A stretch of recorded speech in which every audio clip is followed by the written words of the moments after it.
strategic importance to both Washington and Beijing. Now, we produce that copper in whatever form it is, processed, semi-processed, and it's to go to America.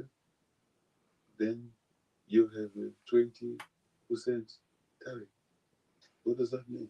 If we make our product, which we've invested together with American investors, and make it expensive in America, it reduces our growth, negatively affects our growth agenda. On relations with the United States, President Hichilema has opted for engagement over confrontation. We have already started taking measures, increasing the health budget allocation to health. We have increased immediately in the 2026 budget, which we are now concluding in terms of debate. We put more money in the health sector to work towards closing this. Observers say President Hichilema's rise is not about choosing sides, but choosing strategy. Economist Lovinda Havazoka says the recognition reflects Zambia's economic turnaround from a struggling economy to one with a more promising growth outlook despite challenges such as drought. The ability of the president to be able to manage diplomacy amidst two factions, the East versus the West. I think has been able to diplomatically navigate that to maintain relationship with both sides. I think the economic turnaround, the great restructuring process, changes in terms of public governance, the fight against corruption.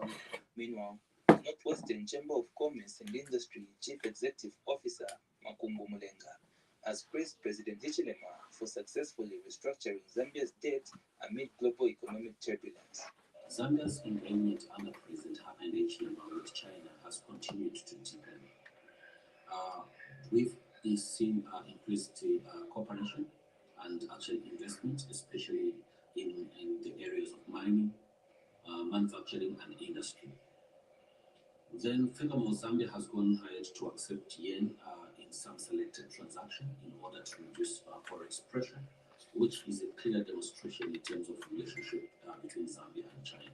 The Center for Sustainable Democracy and Governance Executive Director Caroline Katotowe says the recognition enhances President Hichilema's credibility and improves Zambia's attractiveness to foreign investors. His diplomacy was absolutely at play here. And we're talking about diplomacy at the highest level when we talk about managing the Western and managing, obviously, in this case, we're talking USA, China.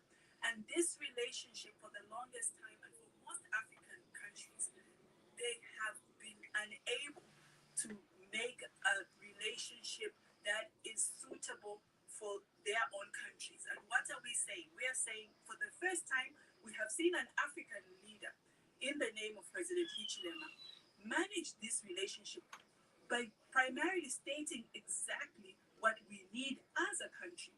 Democracy specialist Mande Mwanachiti says the recognition must translate into greater investment in production to make Zambia a competitive exporter. My view is that the world has thousands of leaders, it has hundreds of presidents. President Hichilema was among the top 5 world economic presidents, and that says a lot. President Hichilema must seriously lead Zambia to success. His great performance means that Zambians must intensify investments in production and profile the country to be a competitive hub of production and exports in the region. For the UPND Alliance, there are key leadership lessons to be drawn, noting that such international recognition does not come easily. It is clear that the president has not been panicking. Even amidst he has been focused on the economic trajectory for this country, and we need such kind of leadership. For both international and local observers, it is this steady, non-aligned diplomacy, pragmatic, firm, and interest-driven that has placed Zambia's president firmly in the global spotlight. Uso Mulinda, ZNBC News, Lusaka.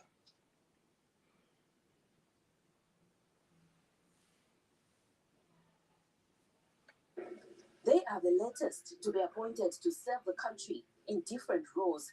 Shadrach Mbewe has taken oath as Commissioner of Lands, while immediate past Zambia Army Commander Lieutenant General Sikali Aliwuzwi has been sworn in as Ambassador Plenipotentiary and Extraordinary to the Federal Republic of Brazil. Also taking oath was Mahuba Hazemba as Ambassador Plenipotentiary and Extraordinary to the State of Israel, while Brigadier General Wilson Tembo was sworn in as Ambassador Plenipotentiary and Extraordinary to the Republic of Zimbabwe. Hello. Hello. Chilema has advised How are you? appointees to put I'm good, and how are you today? Oh, fantastic. The president has also advised You're welcome to the podcast. You're welcome to the podcast.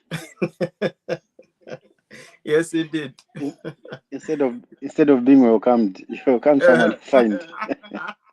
Mula chel wakaide kutuchita welcome, so kumchita welcome wangu. Okay.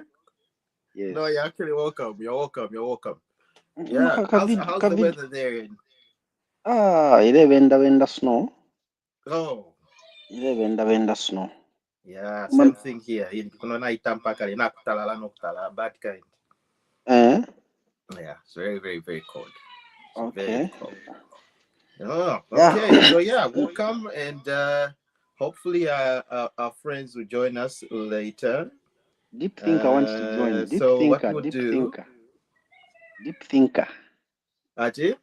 Deep Thinker wants to join bad. Deep Thinker? Yes. Send him the link. Let me just tell him. Yeah, send him the link. Okay, thanks.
The Rhodesia Railways assets, which we are still sharing, the hotel at Victoria Falls is a Zambian hotel, which we shared at the time of independence, because these were common assets.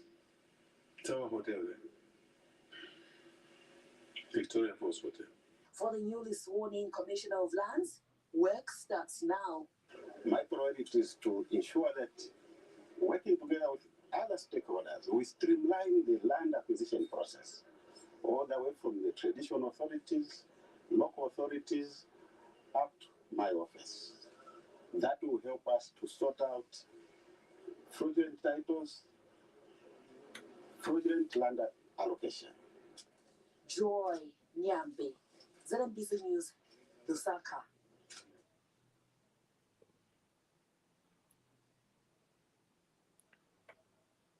As Zambia's soil anticipates a bountiful yield, some people, who include President Hakainde Hichilema and other leaders, have turned to God for Thanksgiving. Drawing from Scripture, the church has led the people presenting their harvest as offerings to God during a Thanksgiving service held at the Cathedral of the Holy Cross in Lusaka. Gratitude filled in the air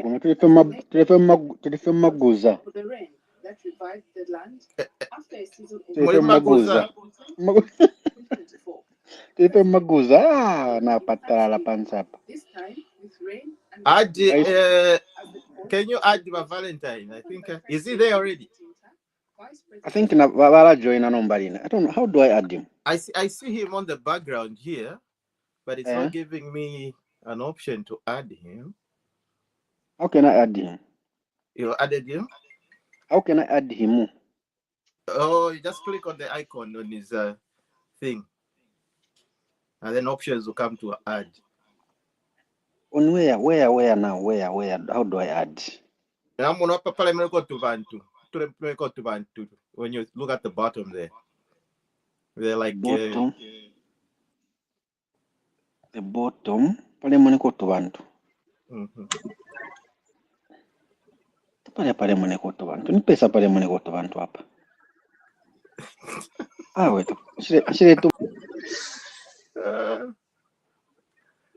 Bakalinda, how are you?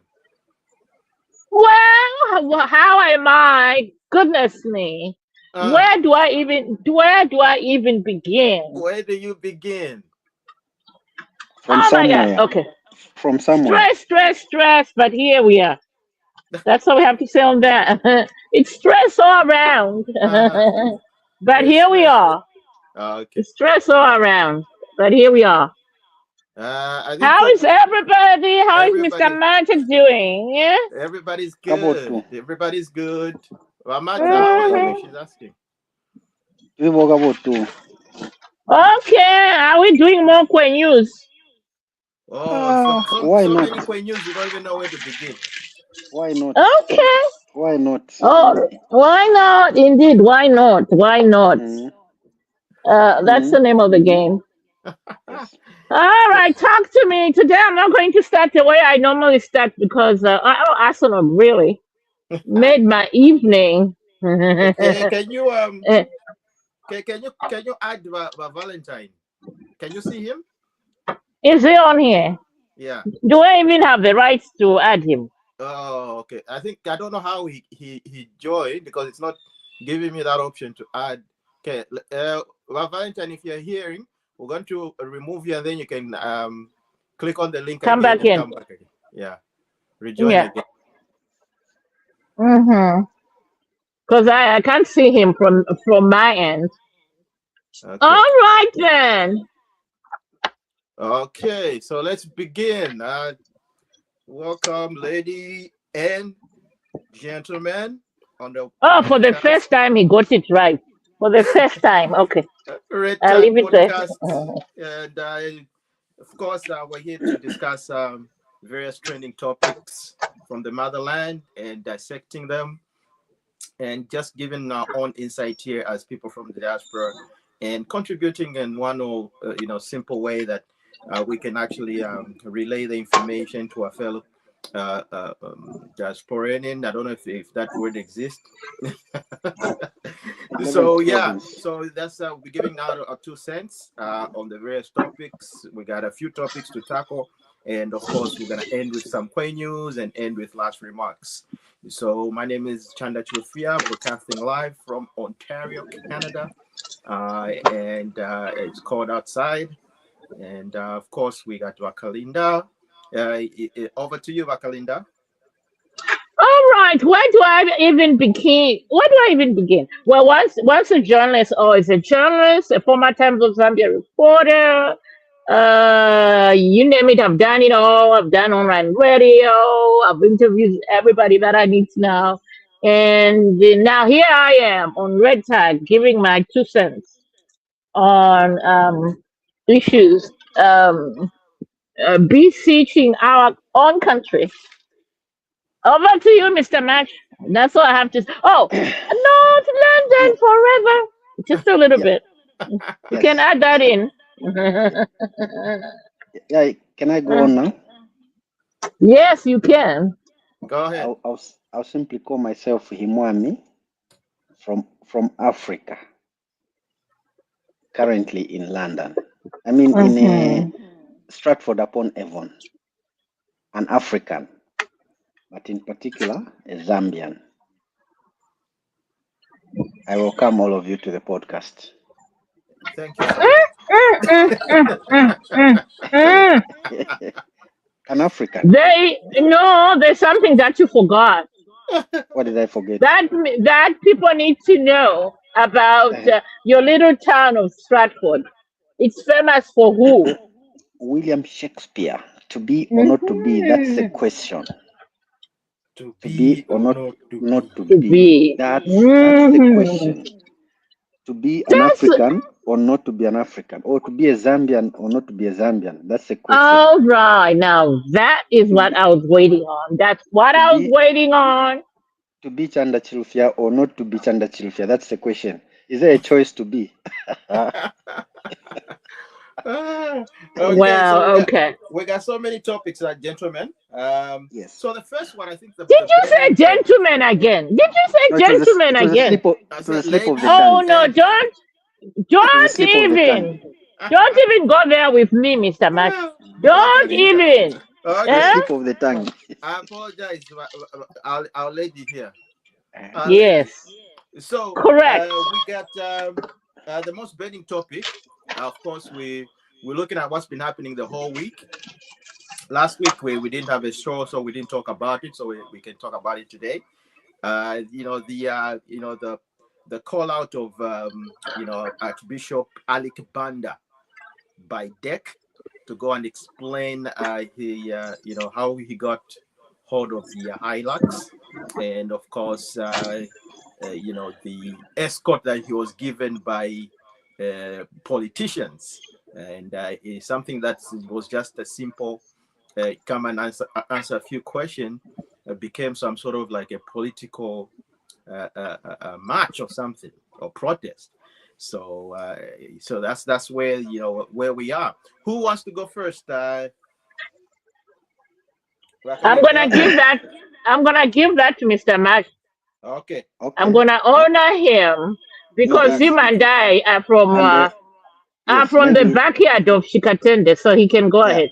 Uh-huh. Let me start by saying this, Wachanda, maybe so that you don't have a slip of the tongue again. Just Uh-huh. call us comrades. Comrades. Comrades, Oh yes, not gentle. comrades. Okay, Lady and let's just gentlemen, go with comrades. mwala lava Marara lady bae. or mwala Comrades. lava gentlemen. Uh, Go ahead. Go ahead. Yes. Go ahead. Ak. Ak means something supreme, something above boards. That's the first thing. He's a bishop, but not just an ordinary bishop. So his behavior, his conduct is supposed to be that of premier. Hmm? His bar is raised already. If there's something he should find in himself, it should not bring public outcry, public. It should not make the public to doubt his integrity. The car that he received has got value, and the way it got to him. While we are talking about that highlight, sorry, Mr. Mwami, can we Google how much is a highlight? So people can get into context in why he was called.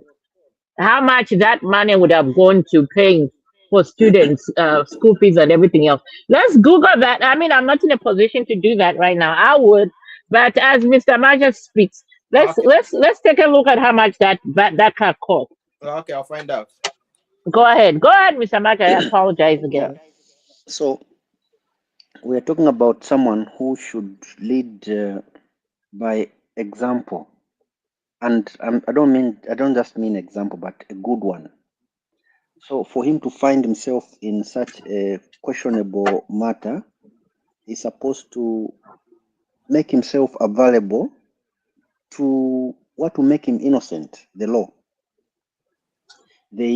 There's need for him to prove his innocence, because right now he is innocent until proven guilty. But by how he surrounds himself with the others who he thinks can give him solidarity, makes the whole issue become suspicious. Because the vehicle in question was once public property. And if we are talking about a bishop, he has to be accountable to resources. Resources for the public, resources for the government, everything that is for public. If it gets in your hands, there has to be a way. For a car, especially for a car, there's what is called as ownership. How do you assume ownership of a car?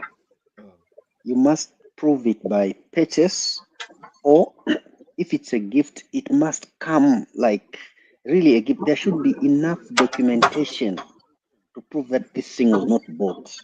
But at an auction, no gifts are given. Auction is another word to mean sell. There's exchange of money there. There are things of value that are being sold. They were not selling paper bags there. They were not selling plastic bags. They were selling things of value. So how did that valuable thing come in his name? In fact, I went further to do my research. There were two hiluxes given to the Catholic Church. One is currently with the Jesuits, and it is in the name of the Jesuit Center. It's not in an individual's name. For that hilux to be found in his capacity, personal capacity, I think that's what he has to expect. Personal. Repeat that again. Repeat. The personalness, maybe the personalness. Yeah, the personalization of that asset is what he has to expect. Because when it becomes personal, it's a private person. It's not even personal to order. It is you use it at your discretion as and when you wish. So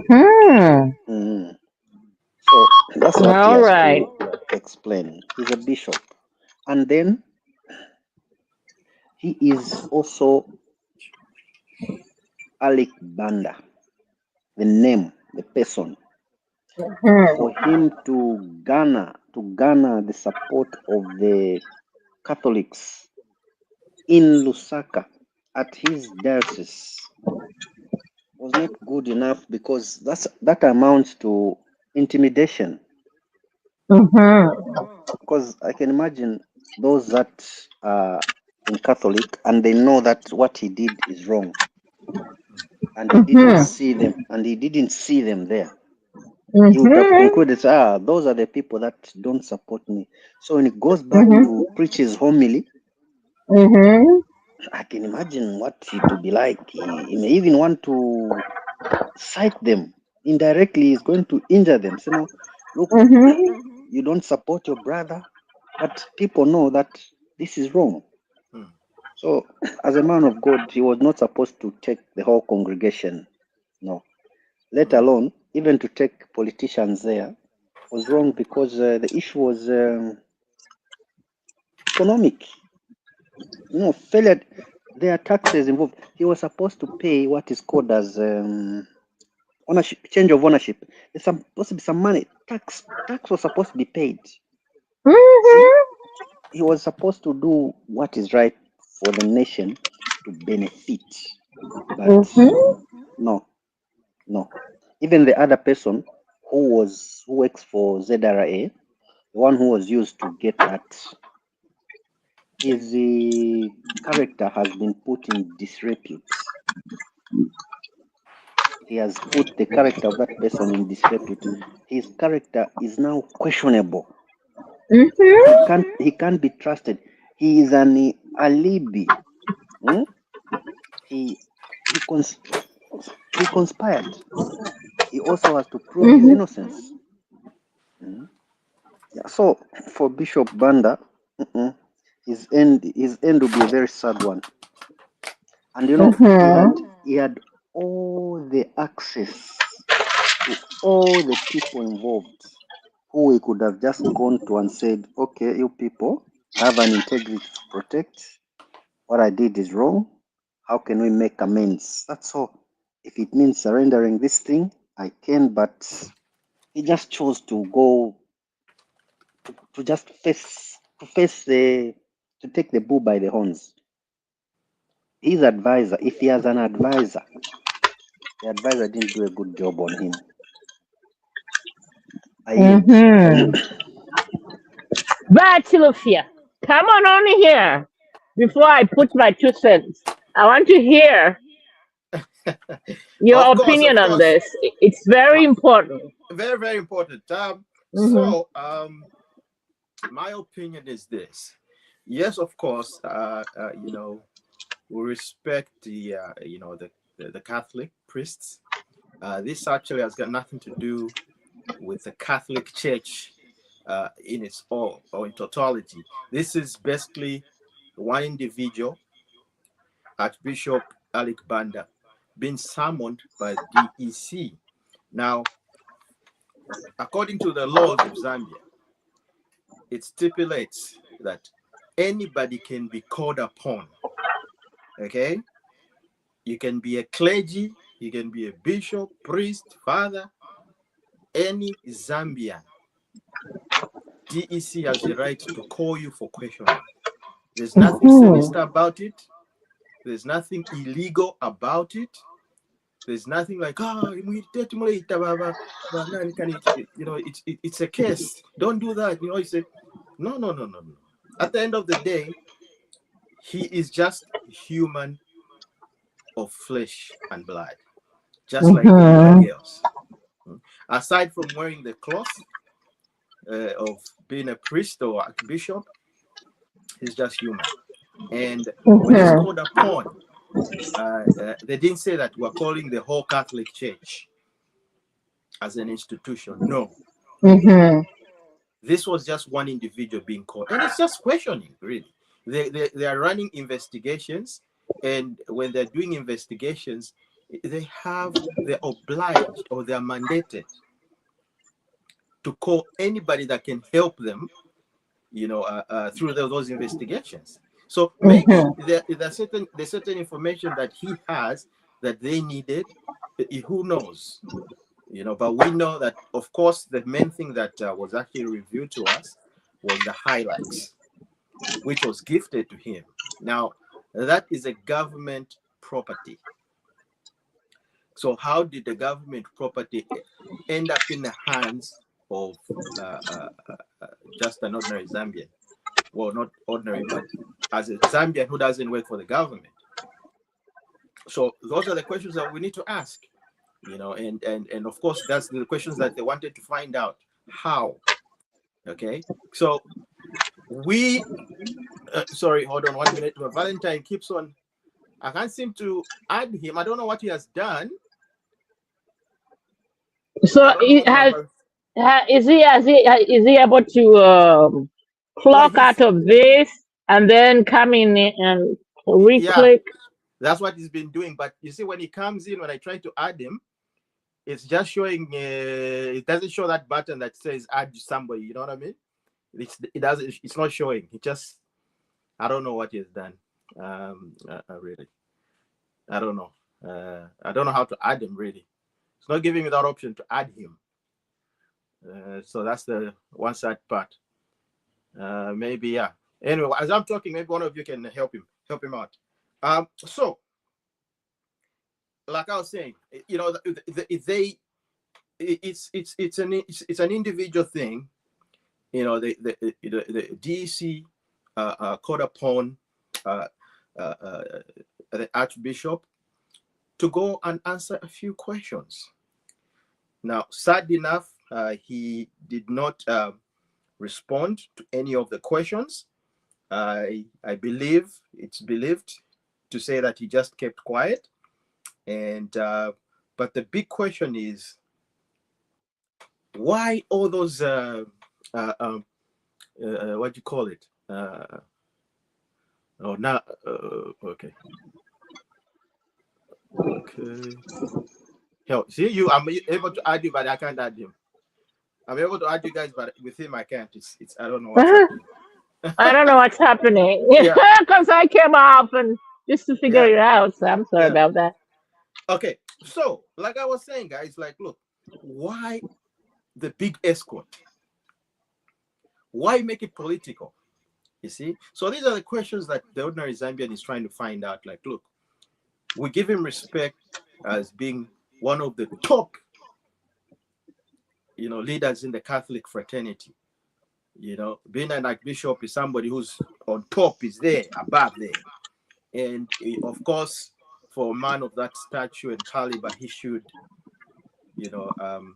act according to, his status, and not let these politicians influence how he should act, move, or say. I mean, he's already, ordained, so he should not listen to the PF propaganda, and walk into their hands and try to show like, oh no, this is not right. This is not, why are they calling me? I'm being attacked. That's not the case.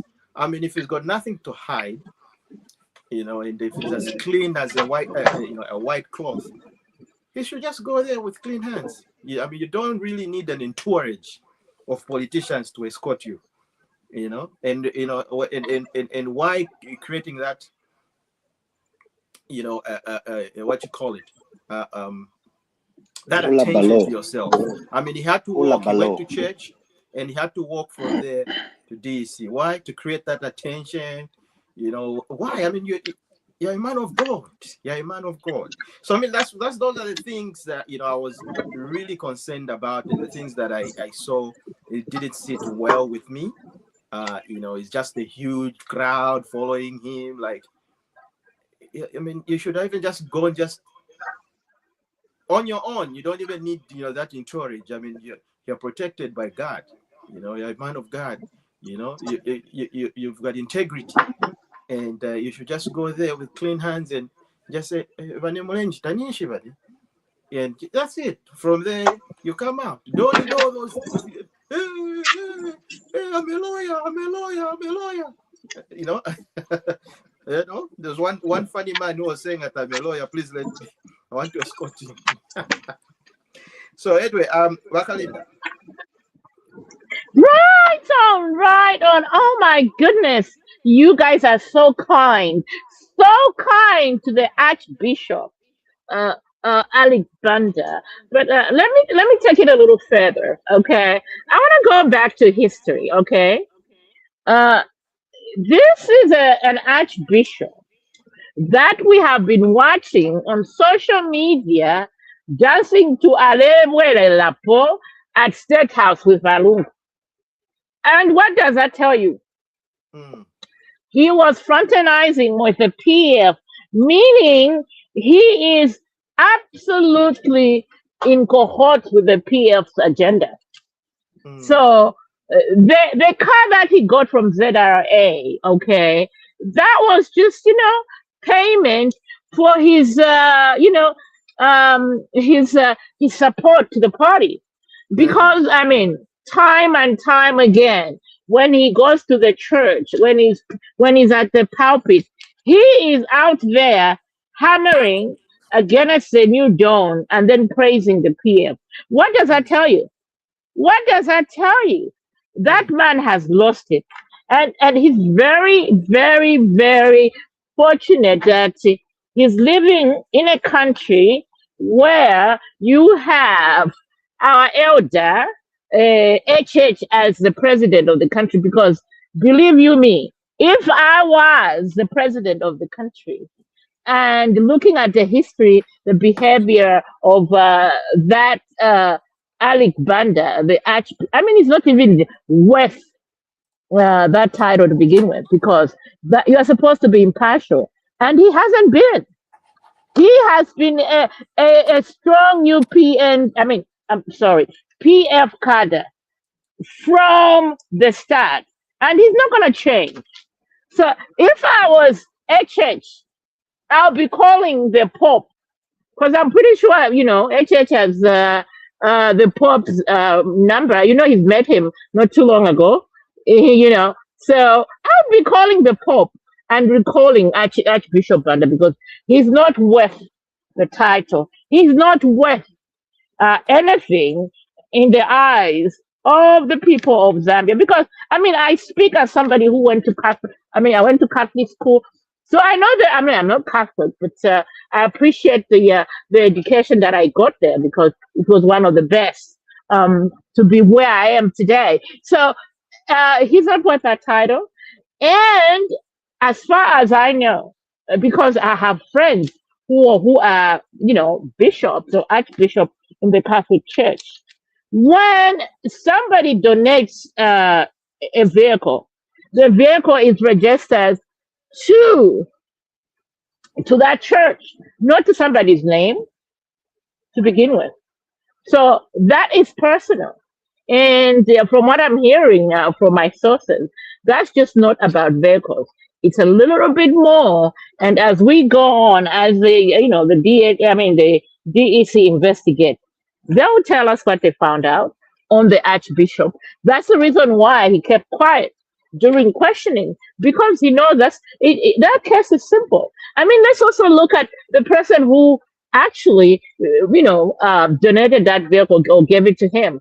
That person is former ZRA, Honcho, who is in prison right now. He was sentenced a week ago to 6 years in jail for his activities. So that's not just a simple case. And yes, I mean, he had those supporters. I mean, I'm glad that he was hoping, walking from that church, they would find, those PF cadres from across Lusaka of the country. He didn't get that. I mean, if you look at the numbers, the only people that I could see is that shiny head of, what do we call him now? Dr. Membe with his socialist party, crying that he's a lawyer. Oh, come on, people. Let's be serious with what we're doing. But I'm glad, let me just give some kudos to the police of the Republic of Zambia, how they dealt with the crowd that came along. They were very professional. Nobody died, because if we go back, someone like that would have led to people dying under the PF. So let's give kudos to the UPND government for really transforming the police to be a professional. And because I'm telling you, that crowd and the way those people were behaving, especially the ones that want to lead us, like Membe, I'm a lawyer. I mean, in any other regime, in the PF regime, that man would have gotten some slaps. As we speak, he would have been in jail. So as we reflect on this Archbishop, let's remember this is a personal issue. That Archbishop, he has a history of supporting PF, and I'm pretty sure that's why we are not able to bury Balungu, because he is in charge of negotiations. That's who the Makebizu of this world picked to negotiate with the government.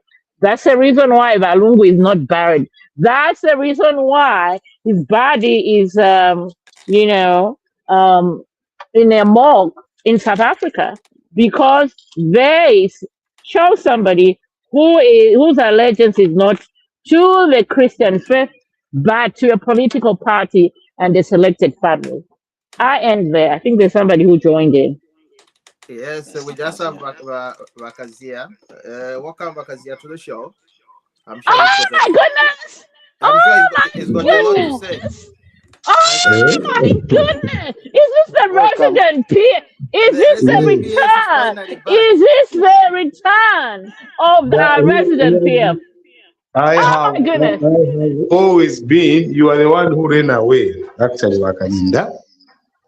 You are the one who has disappeared because you want to always watch Arsenal, even when you have serious national matters to discuss. You are in Arsenal. Mr. Kazia, Vakazia is a bad man. You and Himwami have the same language.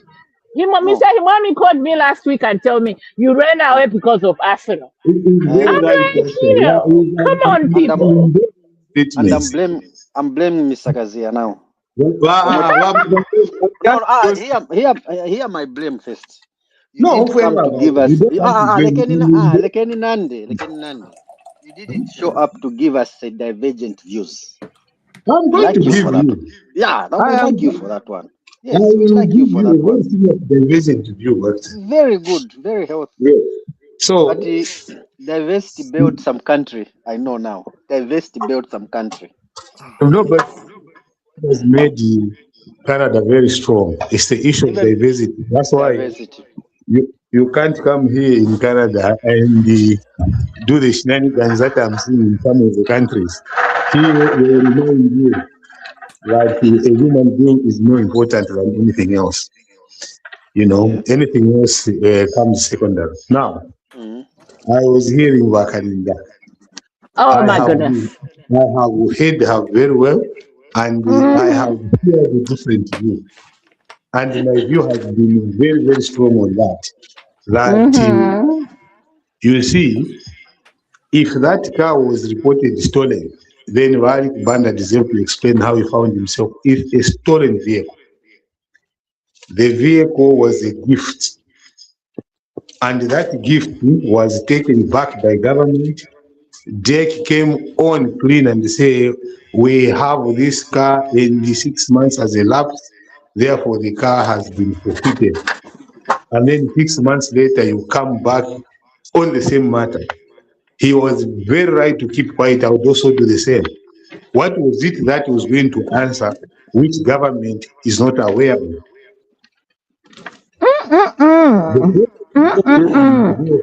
Let me finish. The person who gave him the vehicle is going through prosecution right now. He was convicted, he appealed out of prison, and the matter is still being heard in the courts of law. That was a big miss.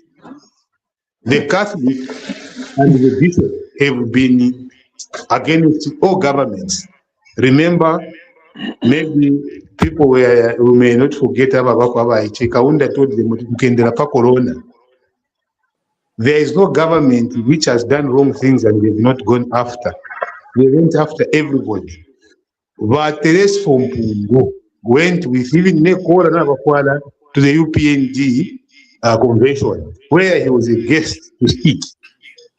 That time, nothing of this, what we are talking about, happened. Was he a cadre for UPND at the time? Because he appeared, he was very strong in terms of condemning the PF and how President HH was handled at the time. The same person that Menda was saying is a Lucifer was part of the delegation that went to see HH in Kumukoveko. That time he was not a cadre. This time he's a cadre because he speaks his mind. And then number two, we are spending resources for something that doesn't make sense. If there's anything else that the government has, let them just come out and say, this is what we have. We cannot be spending that colossal amount of money on a vehicle which is $2,500. Meanwhile, 77 billion Kwacha, $3.5 billion has been reported going missing through illicit financial transactions. 80 million has gone to China erroneously. Did you say $2,500? That vehicle is not. It's not worth $2,500. Let's just be honest with ourselves. $50,000 is how much? 50,000 Kwacha was how much at the time. Even today, it might be 60,000 Kwacha. If you go, these are the documents that were presented. It's a second hand, ready for disposal. How much money went to each and every person that was there lining up, route lines, and crowd control, over a second hand island, which is a gift. Means had not been paid. I'm going hard on this one, Wakalinda, because we should have been focusing on the things that the UPN has done. For instance, I was telling what I'm going to say. The discussion should have been the 35% Kwacha appreciation against the dollar in 1 year. How are we going to sustain that? How is it going to impact the economy? How is it going to impact other people? What programs is government running so that that progress? Hello? We're going to discuss all that as part of the topic. Yeah, what my taking on the Bishop Banda. I am not going to support that kind of waste of expenditure, waste of time. And now, all can do, and then what does he do? He doesn't do anything. And I can assure you, on that one, there's nothing you can do. What you pay later, will pay, you are dealing with it. You are not responsible for who gives you the gift. You can choose on moral ground and say, let me ask you if this is going. But there is nothing that legislates against morality. If you have the Bishop Banda and say, oh, he's an individual, you can never take away the Catholic Church from the Archbishop. Just like you can't take away HH as a person from UPND, neither can you take Redtagmedia away from Socialist Party. The moment you touch him as a head of a party, you are touching the party. There is no individualism at a certain point where you get in terms of responsibility for the country. So on this one, I'm sorry I don't say what government did. That was bad. It should not be happening. Let's focus on much more serious things. I submit. Okay. Oh my God, Vakazia. I mean, why is my name popping up over and over again? The fact is that donations to the Catholic Church should be handed over to the church, not individuals. That's the bottom line. Okay. I mean, let's agree that, I mean, that's the bottom line. Go ahead, very much. If that be the case, practically, if that be the case, Ngachako that Bishop has violated the club rules. It has nothing to do with government. That is why in the Mwaba Pela, when people donate, their rules of donation come in.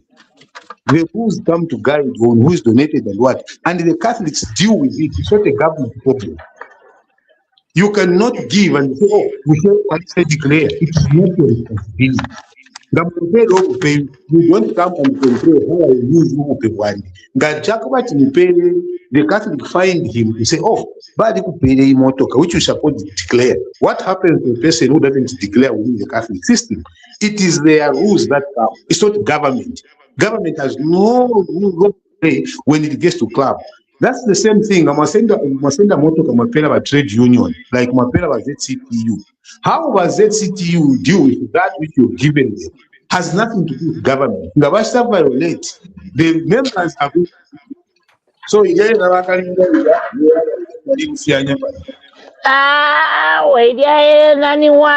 Alick Banda. Alick Banda is known for dancing wearing bow ties in State House Namalungu, showing his support. So, I mean, how did that end up in his name? How did that end? Go ahead, Mr. Matt. Why are you not talking about it? Can I come in? No, go ahead. Let Mamaza come in. Let's give each other chances. I was at school at what is this? Nkrumah Teachers College with one sister, Catholic sister. She was on payroll, government payroll. So when she gets paid, the money would not go in accounts. It would go in pool accounts. So it's like resources. Even when you work as an individual in Catholic Church, because you are at that level, there's what they call a pool. Everyone's resources. But how it came to be just under his name. That's what the man with the divergent view should maybe explain. The personalization. Let me explain. Yes, you will. Number two, Bishop Banda has almost presided over a funeral of a man that was never baptized as a Catholic. There's something wrong about that man. He almost someone who was never baptized, and the whole Archbishop wanted to preside over a funeral. Thanks be to the government of South Africa, they stopped that funeral procession. For someone for a bishop to preside over a funeral for someone, he must be a baptized Catholic. Lungu wasn't a baptized Catholic. Please. So, Baba Bishop, I think there's more than meets the eye. There's more to the car. There's more to the car. There's more to the car Which than you are what we know. suspecting. Which is normal. It's normal. It's not just, this is just the tip of the iceberg. Just the tip of the iceberg. I yield.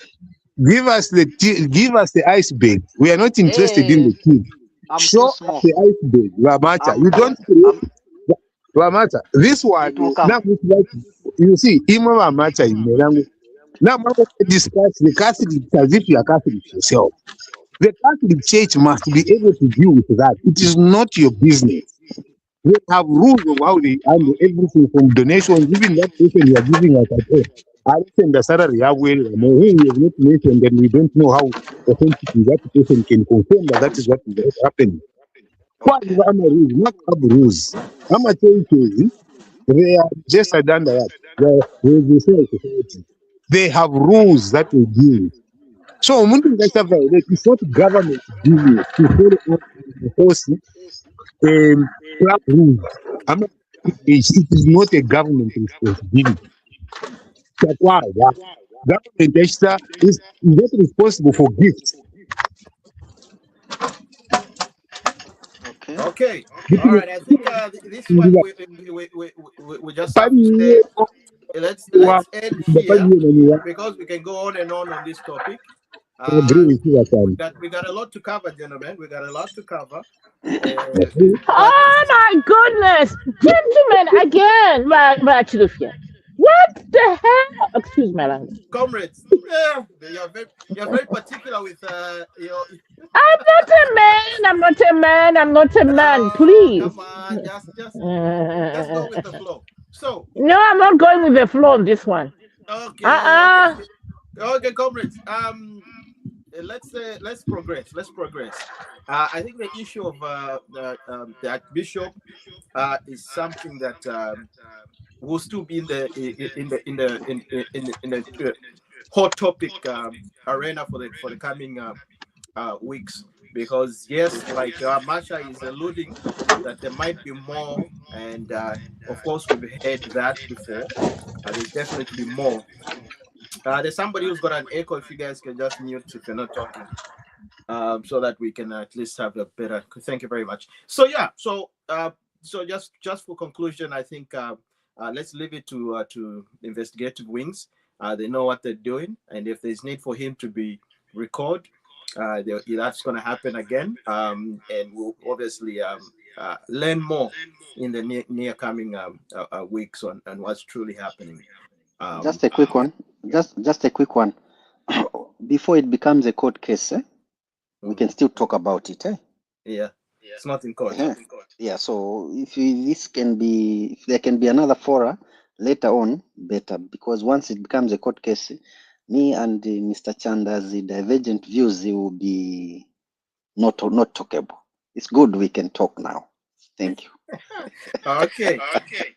All right. So the other topic, I think you heard there was that announcement that Zambia is being reported as the Kwacha, the Zambian Kwacha, rather, is being reported as the top most performing currency in the world.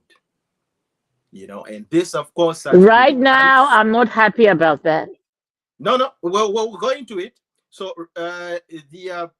this has been done by, of course, financial experts, the trackers, the people that monitor currencies all across the globe, and they're saying, look, there's a sudden surge in January. In January, it happened in January, where the Kwacha gained 10% against the US dollar.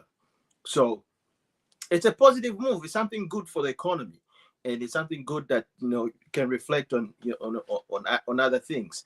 So that has been reported. Bloomberg, of course, has made those reports as well, and we're seeing, of course, these debates are going to be happening. What are the implications now? What does it mean for Zambia? So just to bring everybody to speed on that one. What's your take, ladies and gentlemen? Vakalinda, you seem to have something to say. Maybe let's I hear what's. mean, for me, this is a personal level because now I'm having to spend more dollars to send back home for my projects. Oh, That is not right. it's a good I mean, problem. It's a it's good yes, one. it's a good problem. Why am I spending more dollar? Excuse me. On a personal level, You're not the only one. ultimately, yes, it's good for the country. Seriously You're not the speaking. only one. You're not Okay. the only one. Okay. And All right, Mr. Match. we all Come on definitely in. need that. You have to be spending more, sending more Yes, dollars. that's what I'm So saying, you know. for us that are sending money, we'll be dipping more in our pockets. Yes, But but it's good for what? It's the good for Zambia. the country. However, these businesses in Zambia should also reduce the prices, the cost Yes. of doing business in Zambia, because the dollar, Mhm. the kwacha is appreciating every day. Why aren't they reducing the prices? Yes. Why Let's go are with. they maintaining the same prices when They have, inflation was at, come on now. Yeah. Let's Let's be talk they have about serious odd that. with what stock. we're doing. They have Let's odd talk about stock. that. They have hmm odd stock. They have odd Yeah. stocks. Oh, there he goes, Mr. Macha, with his views. That's Yeah? a divergent. What That's the stuff truth. where? They have odd Oh my stock. God. No, well, let them reduce the prices. That's what I'm asking. Okay. Because everybody has to benefit. The people on the ground has to benefit. Why are they still paying 270 kwacha for a bag of maize? Come on now. Let's be serious. Mhm. The cost, Mm-hmm. the cost Okay. of keeping that bag of maize at that time. That was the cost. Oh, here we At that go, here time, we go, but what here they will we start to go. spend, what they will start to spend from now should be less, and the price should be equally adjusted at that time. But for now, they have to gain some profit. They spent. If the quarter loses, guess what? The prices goes up again. They don't even say it's old stock. Come on No, now. there will be that stock which has been imported at this time when the kwacha is picking up. So the price at that time should equally be different. But we are not, that in Zambia is impossible to do. Everything is considered as a new stock. And in fact, that will be a catch. They will make money based on what stocks they have.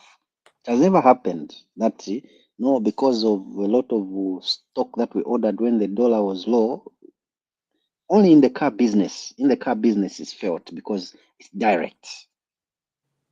Car importation business, you feel it direct. Those are celebrating because they can import more cars at cheap rates. But when they come to sell, Mr. Chanda is my witness, neighbor Paria, the price will not reflect at that time. Unless it's quoted to say this car was imported at such a time when the dollar was low, then the price should also be low. But that doesn't happen. Mhm. Okay. I would. I'd like to hear from you, Wakazia, on this one. What are the implications on the Zambian kwacha gaining 10% against the dollar? No, this is the only thing.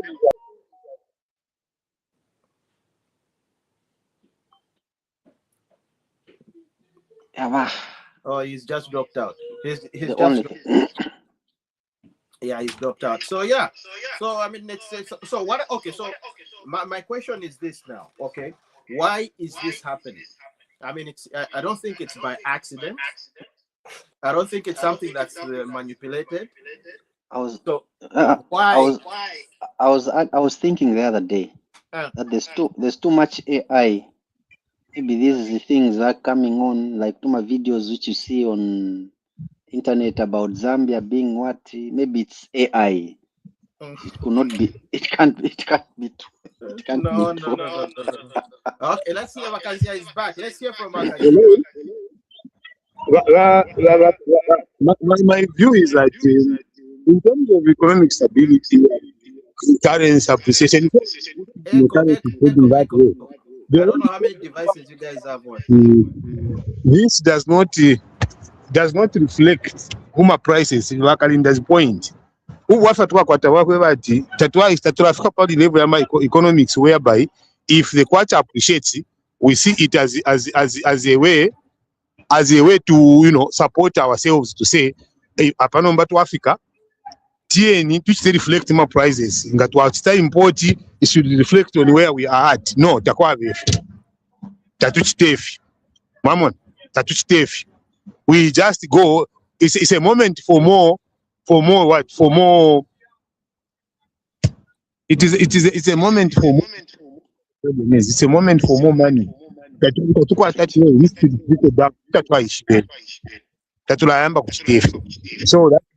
But in terms of if you are it's a good thing. That's what I feel. It's a good thing for the law. But it is to translate back that we can't do price control to say, oh, Wakazia, you've got echo there. I don't know if you got there's a lot of devices connected to your. Hello? Yeah, play for Masana echo. Yeah, echo. Is it you? Yes, it is. Yes, Wakazia is deep. He's doing some winter fishing. Yeah. Maybe you've got two devices. Mute the other one. No, but I have interference from few machines. That's what the problem is. Yeah, because we want at least to get what you're saying instead of the bad echo and everything. Okay, let me others are coming in. Okay, thank you. Oscar, welcome to the show. Hello. Hello. How are you? I'm fine, and how are you? Sorry, I'm late. No, that's fine. That's okay. You found we just finished talking about the Archbishop. We just tackled that one, and now we just started the second topic of the the surge of the Zambian Kwacha. Okay. On the market, it's suddenly gained 10% against the dollar. Okay. Okay. Thank you. How is everyone? Okay, and you there? I'm okay. Except I came on Zambia Railways time. Oh, you're in Zambia. No, Zambia Railways time means it has no time, but it's don't worry. Okay. Very soon it will be a bullet train. Yes. Okay, so go ahead. What's your take? I don't know if you want to touch a little bit on what we discussed on the Archbishop. If you have got something to say or just want to dive in on this topic. Whatever since you guys have already touched it, I don't have really much to say, but other than saying what was saying? No one is above the law, and no one is special. Bishops, even here in Canada, they are always in trouble. So whether you're doing it for the church or individual, you can't hide under the church. So no one is above the law, unfortunately. And also, the Zambia police has next time no road show.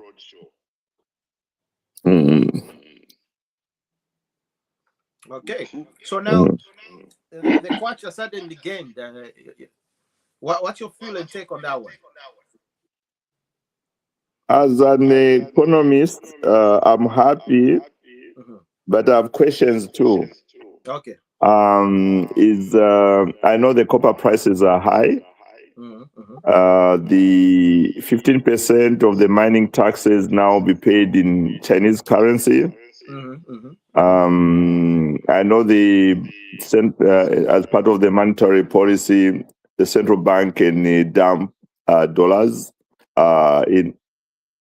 they can dump or take out the dollars in the market, and also manufacturing can contribute if you can affect your exchange rate. Okay, so if these are market forces driven, that's fine.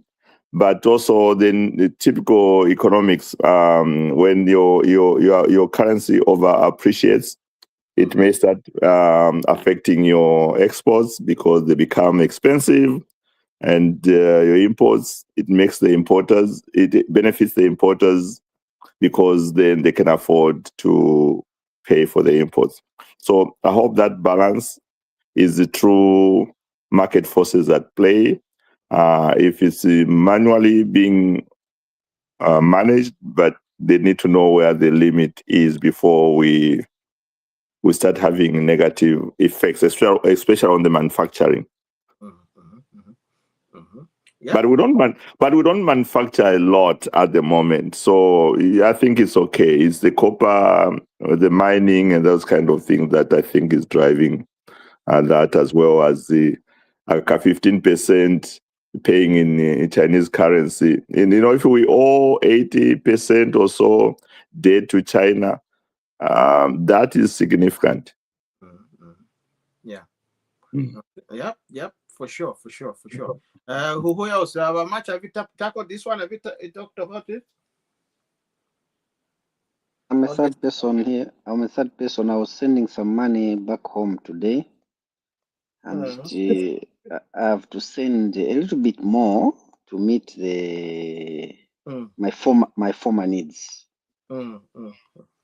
Much as it may be bad now, maybe it's good for the future. I'm an individual. I'm not as big as Zambia. If it benefits the country, it's okay. And where this thing is coming from is what has to be sustained. This strength, this sudden strength. What is it that we have done? Is it because maybe there's an election in Chawama or in Kasama? Because statistics show that every time there's an election or near elections, you find funny things prop up. Load shedding suddenly goes. You find the currency picks up. Then all of a sudden it plummets. Just after they win, everything goes back to the status quo. No, I'm worried. Yes, the gains are there, but how's the sustainability part? Like one colleague mentioned here, the sustainability, that will it be there tomorrow and forever and ever? Amen. Maybe for the next 5 years. 2031. I think just my add-on on that one.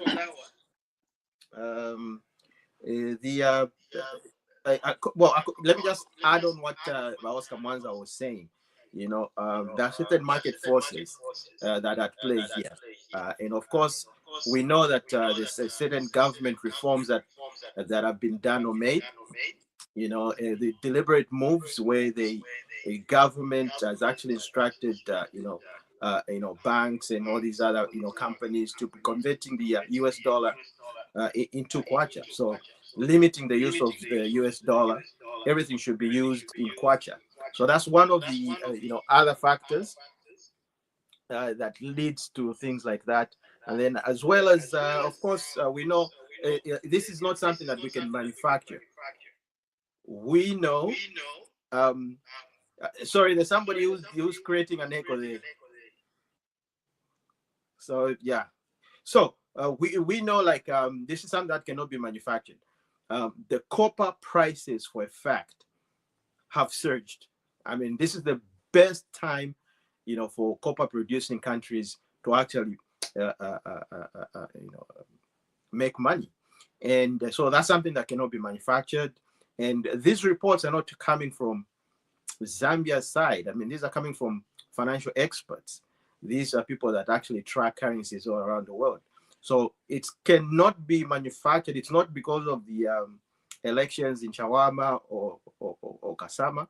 No, things like this are just too big to just manipulate for a short period of time. But all these factors, and of course we know, the mining policy change and how the yuan is going to be the yuan. That's going to be used now as a form of a mode of paying our taxes, or for the mining to be paying our taxes. We know that China is the largest importer of Zambian copper. So just to reduce those bottlenecks and to reduce those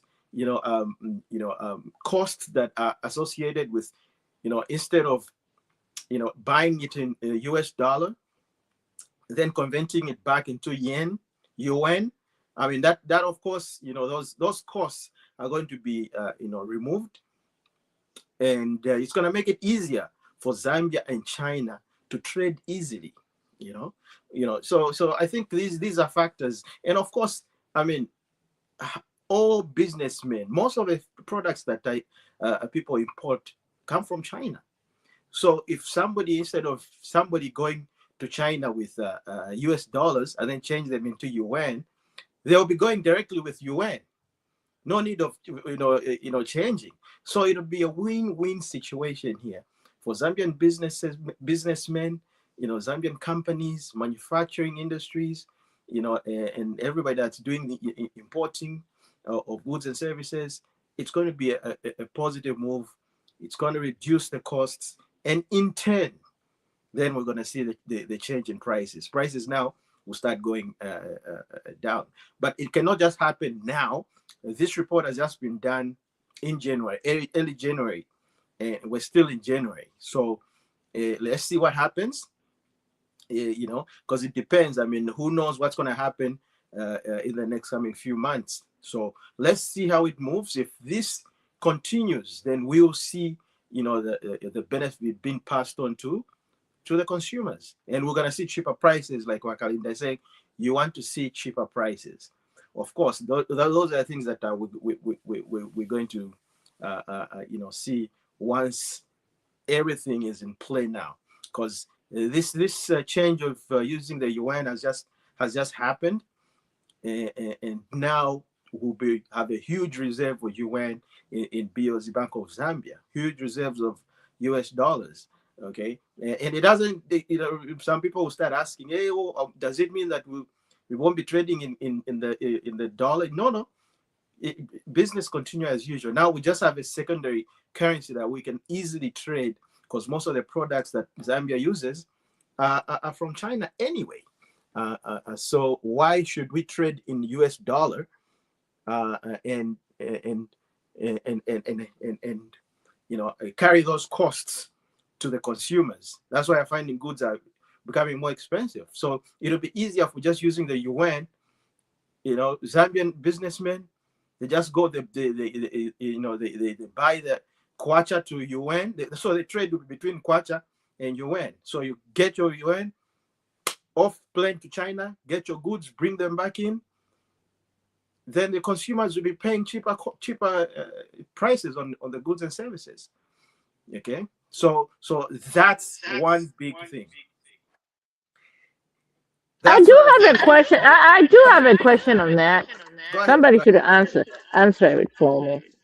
So I mean, if we are accepting the one, why can't our businessmen just up and leave, and instead of converting to one in Zambia, why isn't China accepting the Kwacha over there? Because to me, in that way, I mean, it sounds like China is the only one that's actually benefiting than us. Somebody answer me that. One good hand deserves another. You want the Kwacha to be found in China? Let me answer that, Bakalinda. I think that's a mistake we make. That's a mistake we make. You see, it's like this visa thing. US applies visa on Zambians who come to the US, as an example. And also an African country that does not even have, they start applying the same restrictions and start affecting their tourism there. How many Zambians come to the US as tourists compared to how many Americans go to Zambia as tourists? So who needs the other one more? I think for me, for now, let it be the way it is right now. Zambia is China's, unfortunately, is now China's baby. Just so I can share, at my first class here on Wednesday, 4 of the Chinese students are from, 4 of my students are from China.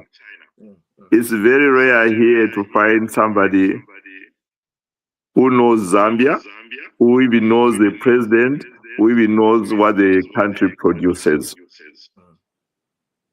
So for now, let it be that one way. I don't see the reason why we need to change to American dollars to go and buy goods in China. And the same way in SADC, why do you want to convert to dollars to go and buy something within the region? They tried these things. This is not new. You know, there used to be that currency which was common in the SADC, you know, but those days was fashionable to have a dollar. So I'm not sure that I'm answering your question, but I think for now I say let it be the way it is. It's still, at least we are saving a lot of money without having to convert to the US dollar to just go and buy Chinese goods, because even in China you have to convert back to the local currency. So all those transaction fees for what? All right. Yeah. So But I will grudgingly accept that answer. Yeah, the only thing, Wakalinda, we have to be careful because Uncle Sam is not happy.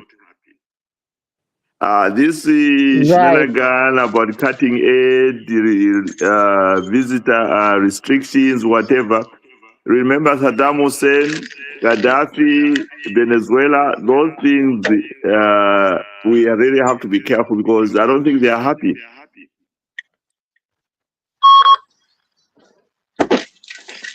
Definitely. Right. Yeah.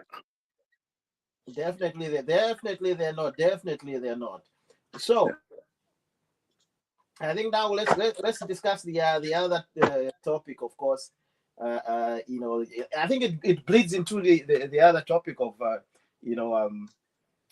think we haven't tackled it really. I mean the conversion of for that policy to be made of using the yuan as the mode of paying taxes. I mean, of course, we're going to see benefits out of that because just like you're explaining, I mean, there's no need of converting the dollar for us as a country.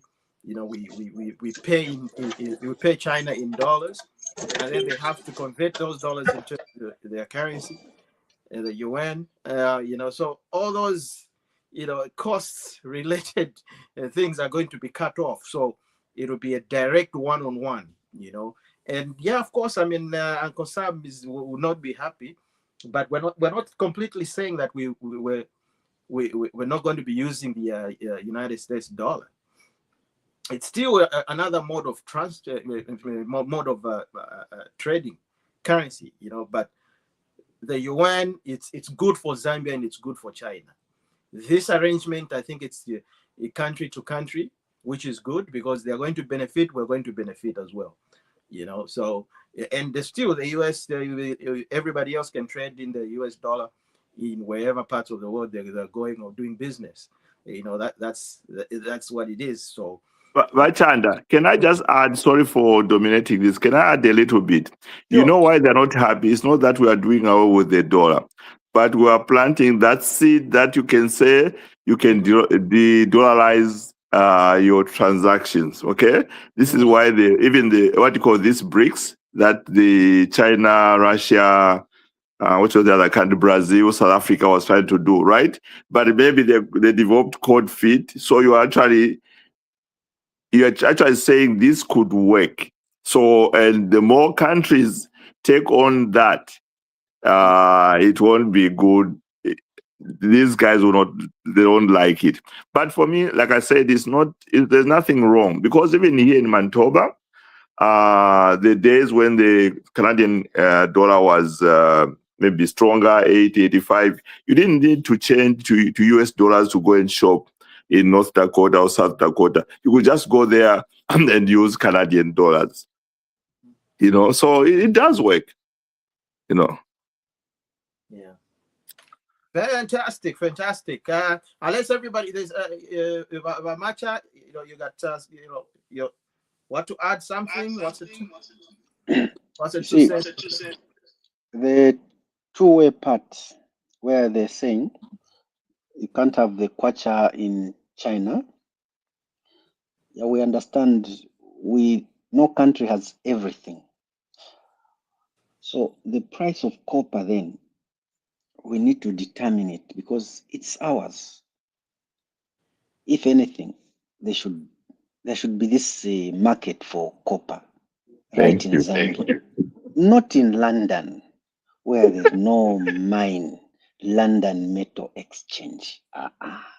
Zambia, Lusaka Metal Exchange. Imagine. They would come to buy. Why deal with other countries? You have the product, but you have some exchange somewhere else. Poverty again. Again, when you are poor, there's certain choices you can't make over what is your own. You have to let the other superpowers determine on how you should dispose of your valuable assets. They have their oil. Look at these countries in the Middle East. They have their oil, but they've got a grip on it. It's treasured. We have our copper, but we seem not to treasure it as much as those oil-producing countries treasure their resource. I yield. Vakazia, you've been quiet. Still in the noise. Oh, you're always still in the noise. Okay. I told you Makazia is doing deep winter, fishing in the snow. He's looking for divergent views. Let him. It's okay. It's fine. He's looking for divergent. No, he's thinking. When you are looking, you can be thinking. So gentlemen, ladies and comrades. These I think we have tackled really the topics that we wanted to tackle.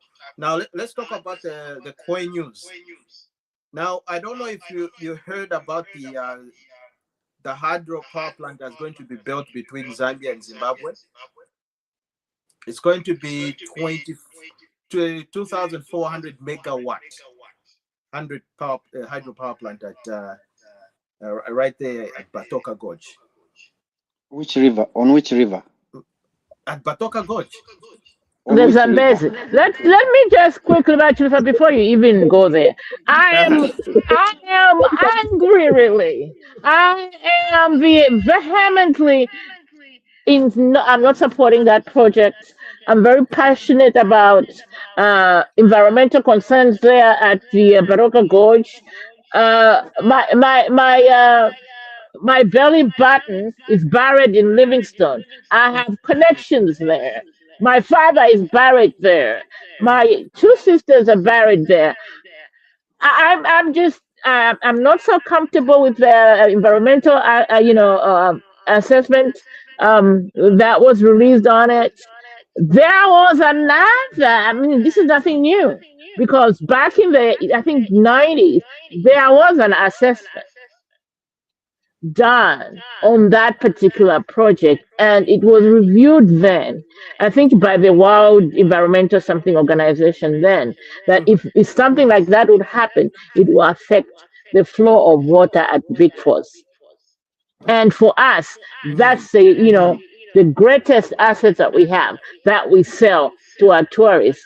So I'm not sure about that. So I am I'm hands off. That's my 2 cents. Give it a try. Give it a try. So you think it can affect the water flow? According to the World Environmental Organization that did an assessment in the 90s, and that's how come that project was killed.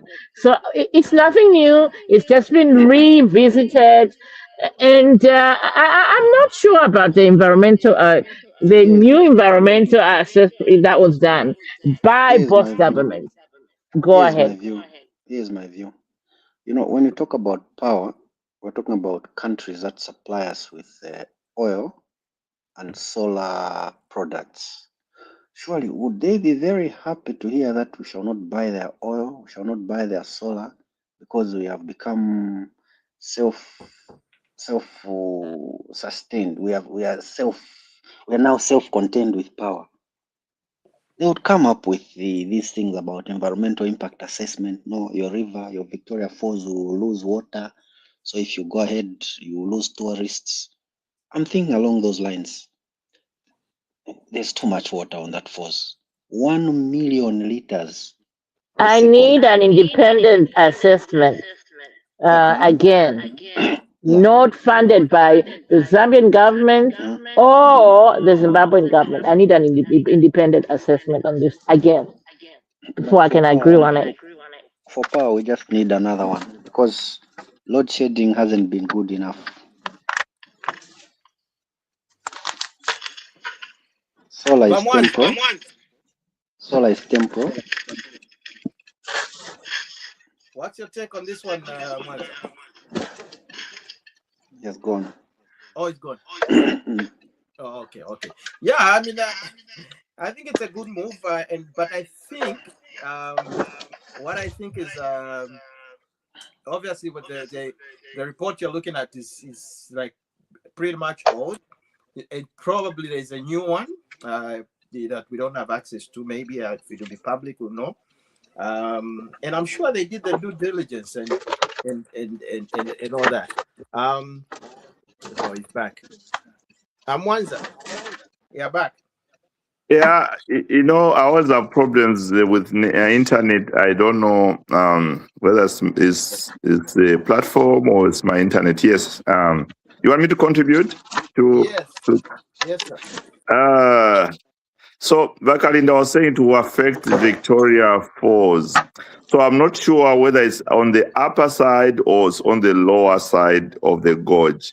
But I'm not a geophysicist, but I think the weight of the water, yes. What about if there's an earthquake and our Victoria Falls disappears for good? That's my fear.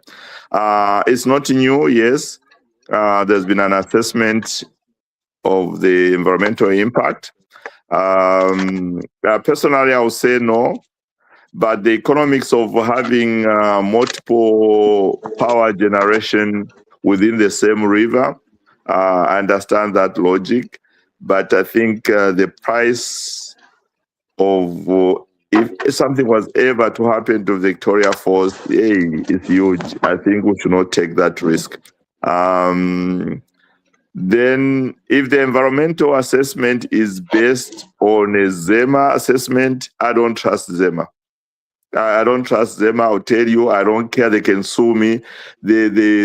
All these Chinese companies that they're polluting Lusaka West, ZEMA has no problem about it. It wasn't the director general, didn't he run away? The one where we ended up having the Kafue River polluted. So if it's based on ZEMA, no, I wouldn't even take that risk.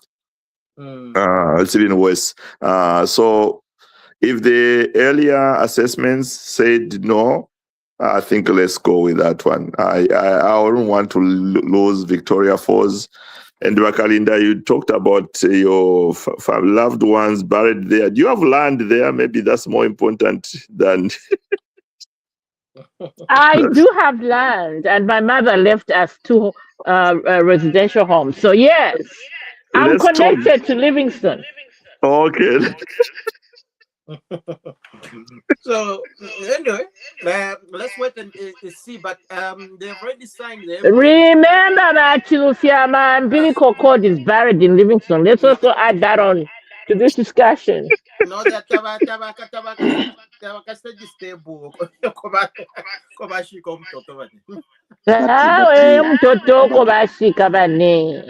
But may I contribute something? Let's look at it from this point of view of the Kariba Dam. That dam which was built there. There are equally losses that happened there. People are still living, they are displaced, they are unhappy. But here we are happy with the Kariba. So even if there will be that distortion in the environment, power will be there.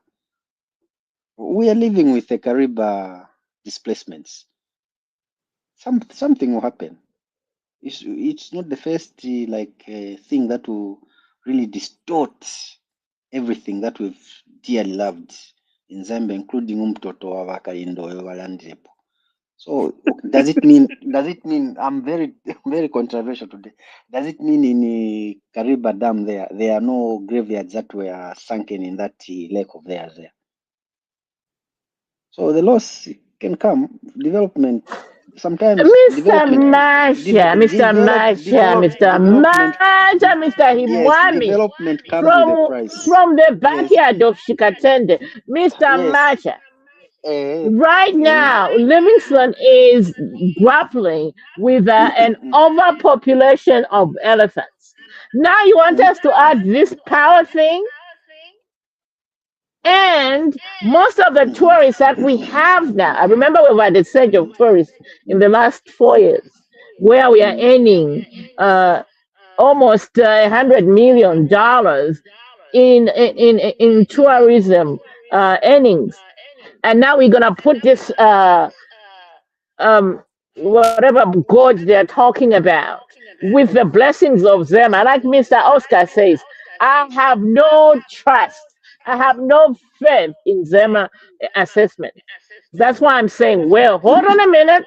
Let's have an independent assessment, because we've already had an assessment there, and they are telling us with that assessment done by an independent party, by the way, the World Environmental Organization, stating that it will affect the Victoria Falls. Okay. The gorge. Call it the seventh natural wonder. Yes, that's wild protected. Okay, who is that one coming? Mm-hmm. Go ahead. Against the I'm absolutely against this. I'm 100% against it. So so you take when you I agree with Bakalinda. Can you go to the next thing that you want to discuss? No, it is a venue. No, look. Here we're not. This is Bakalinda's personal experience. Because No, I'm with her there. Even me, stay when you.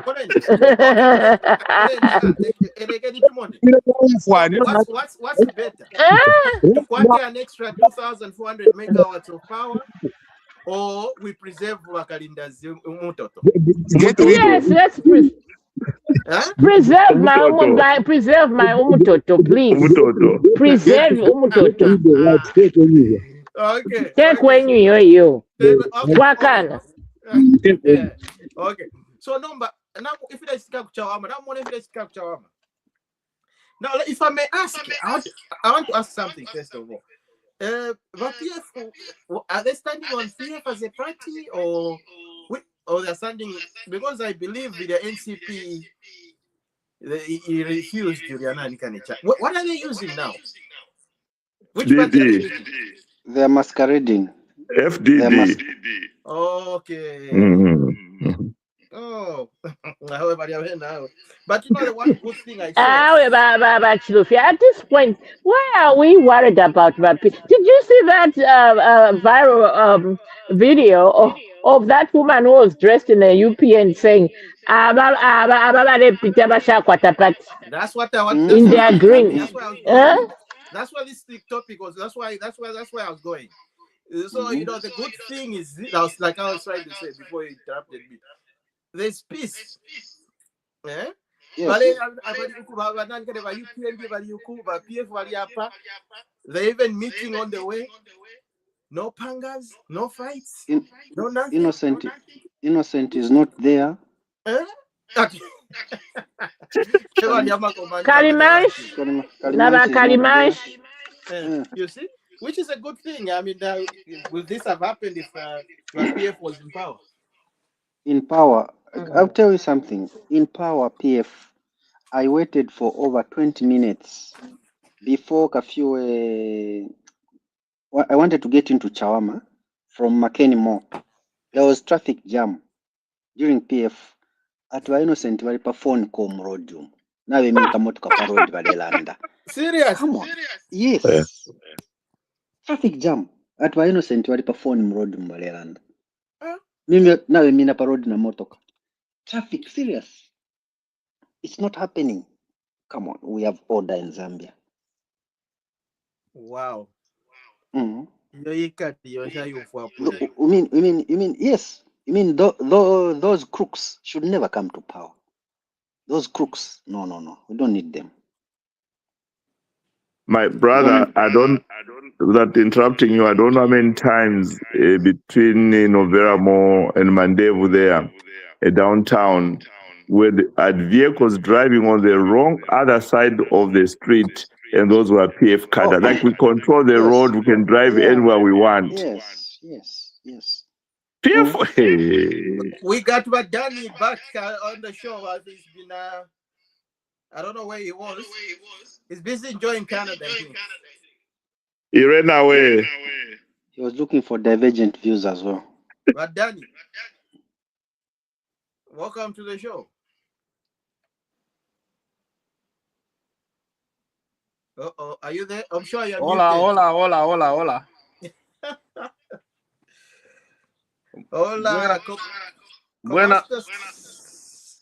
Buenas tardes. Anyway, I was somewhere exploring my island. Oh, nice. I just came back on the island a few days ago, and I just realized how beautiful this island is. When I came from minus 10 degrees in Toronto to plus 27 degrees here right now, so it's very, very nice. Anyway, I was somewhere else. Now I've just come in. I said, oh my goodness, I need to just say hello to my people. Otherwise, always good. Fantastic. You've just come at the tail end. We just finished most of the topics. Exactly. If there's anything that you want to contribute, you can just jump in and make your. The only thing I can say is that right now I'm very, very proud to be Zambian because of what's happening in my country.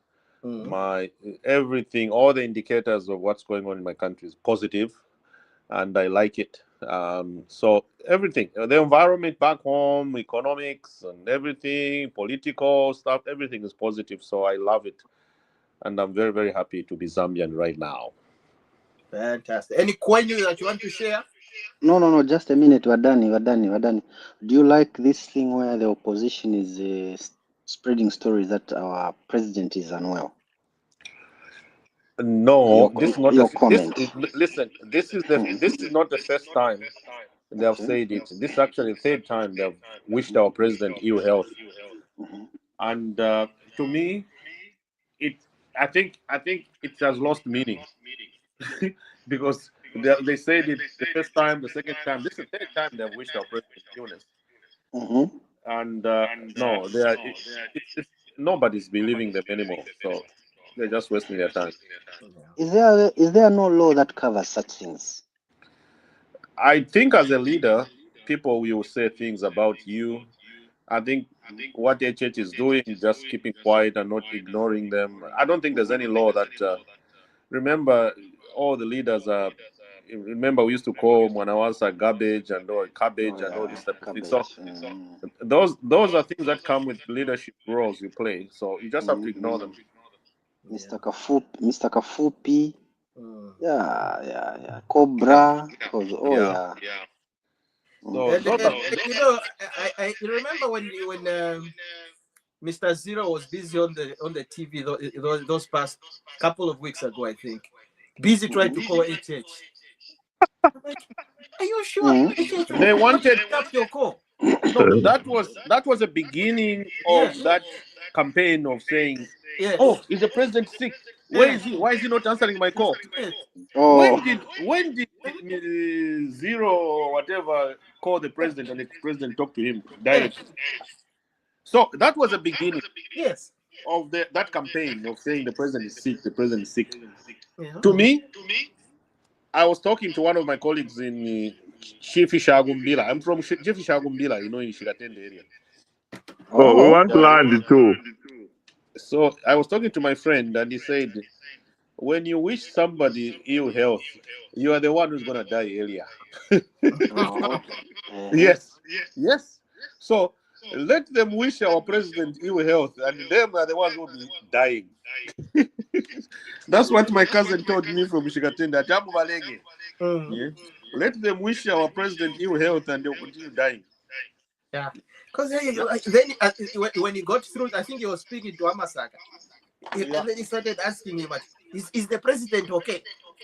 What do you mean? No, but that was the beginning of that campaign of saying the president is sick. The president is sick. You, Mr. Zero, is he your personal friend? For him to be answering you, besides the president is just too busy. I mean, why would he want to pick up your call? I have a different view on this. Seriously, gentlemen. Let me just come in here for a minute. What if these PF guys are so desperate? So they are starting this rumor about him being not well. And maybe they have paid somebody within the inner circle to poison the president. What if? I'm Plan just going B. to throw it out there. As their plan B. Yes, as their plan B. I'm just throwing it out there. What if? Say what if? Wachanda. I knew our beloved PS was going to come in here. He stopped fishing now. I love the word what if. It's a very good word. What if someone has been paid inside to poison the president, isn't it? And we can also, what if the president is sick? The what if does not end with one narrative. It ends with any narrative. And for me, this is just a non-issue that we're trying to build and make things up there. Kwacha, we start talking about what the president is a human being. Put the president. No, one with that office. They've been sick in that office.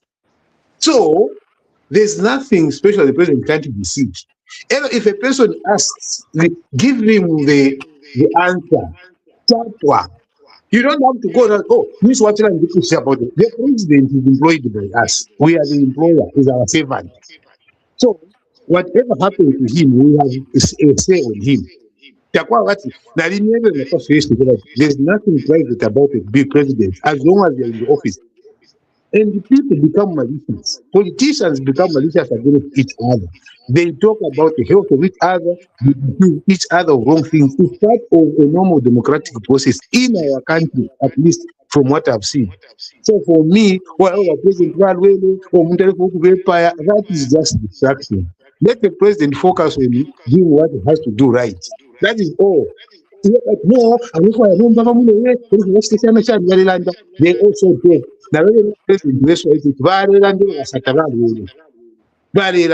He was talking.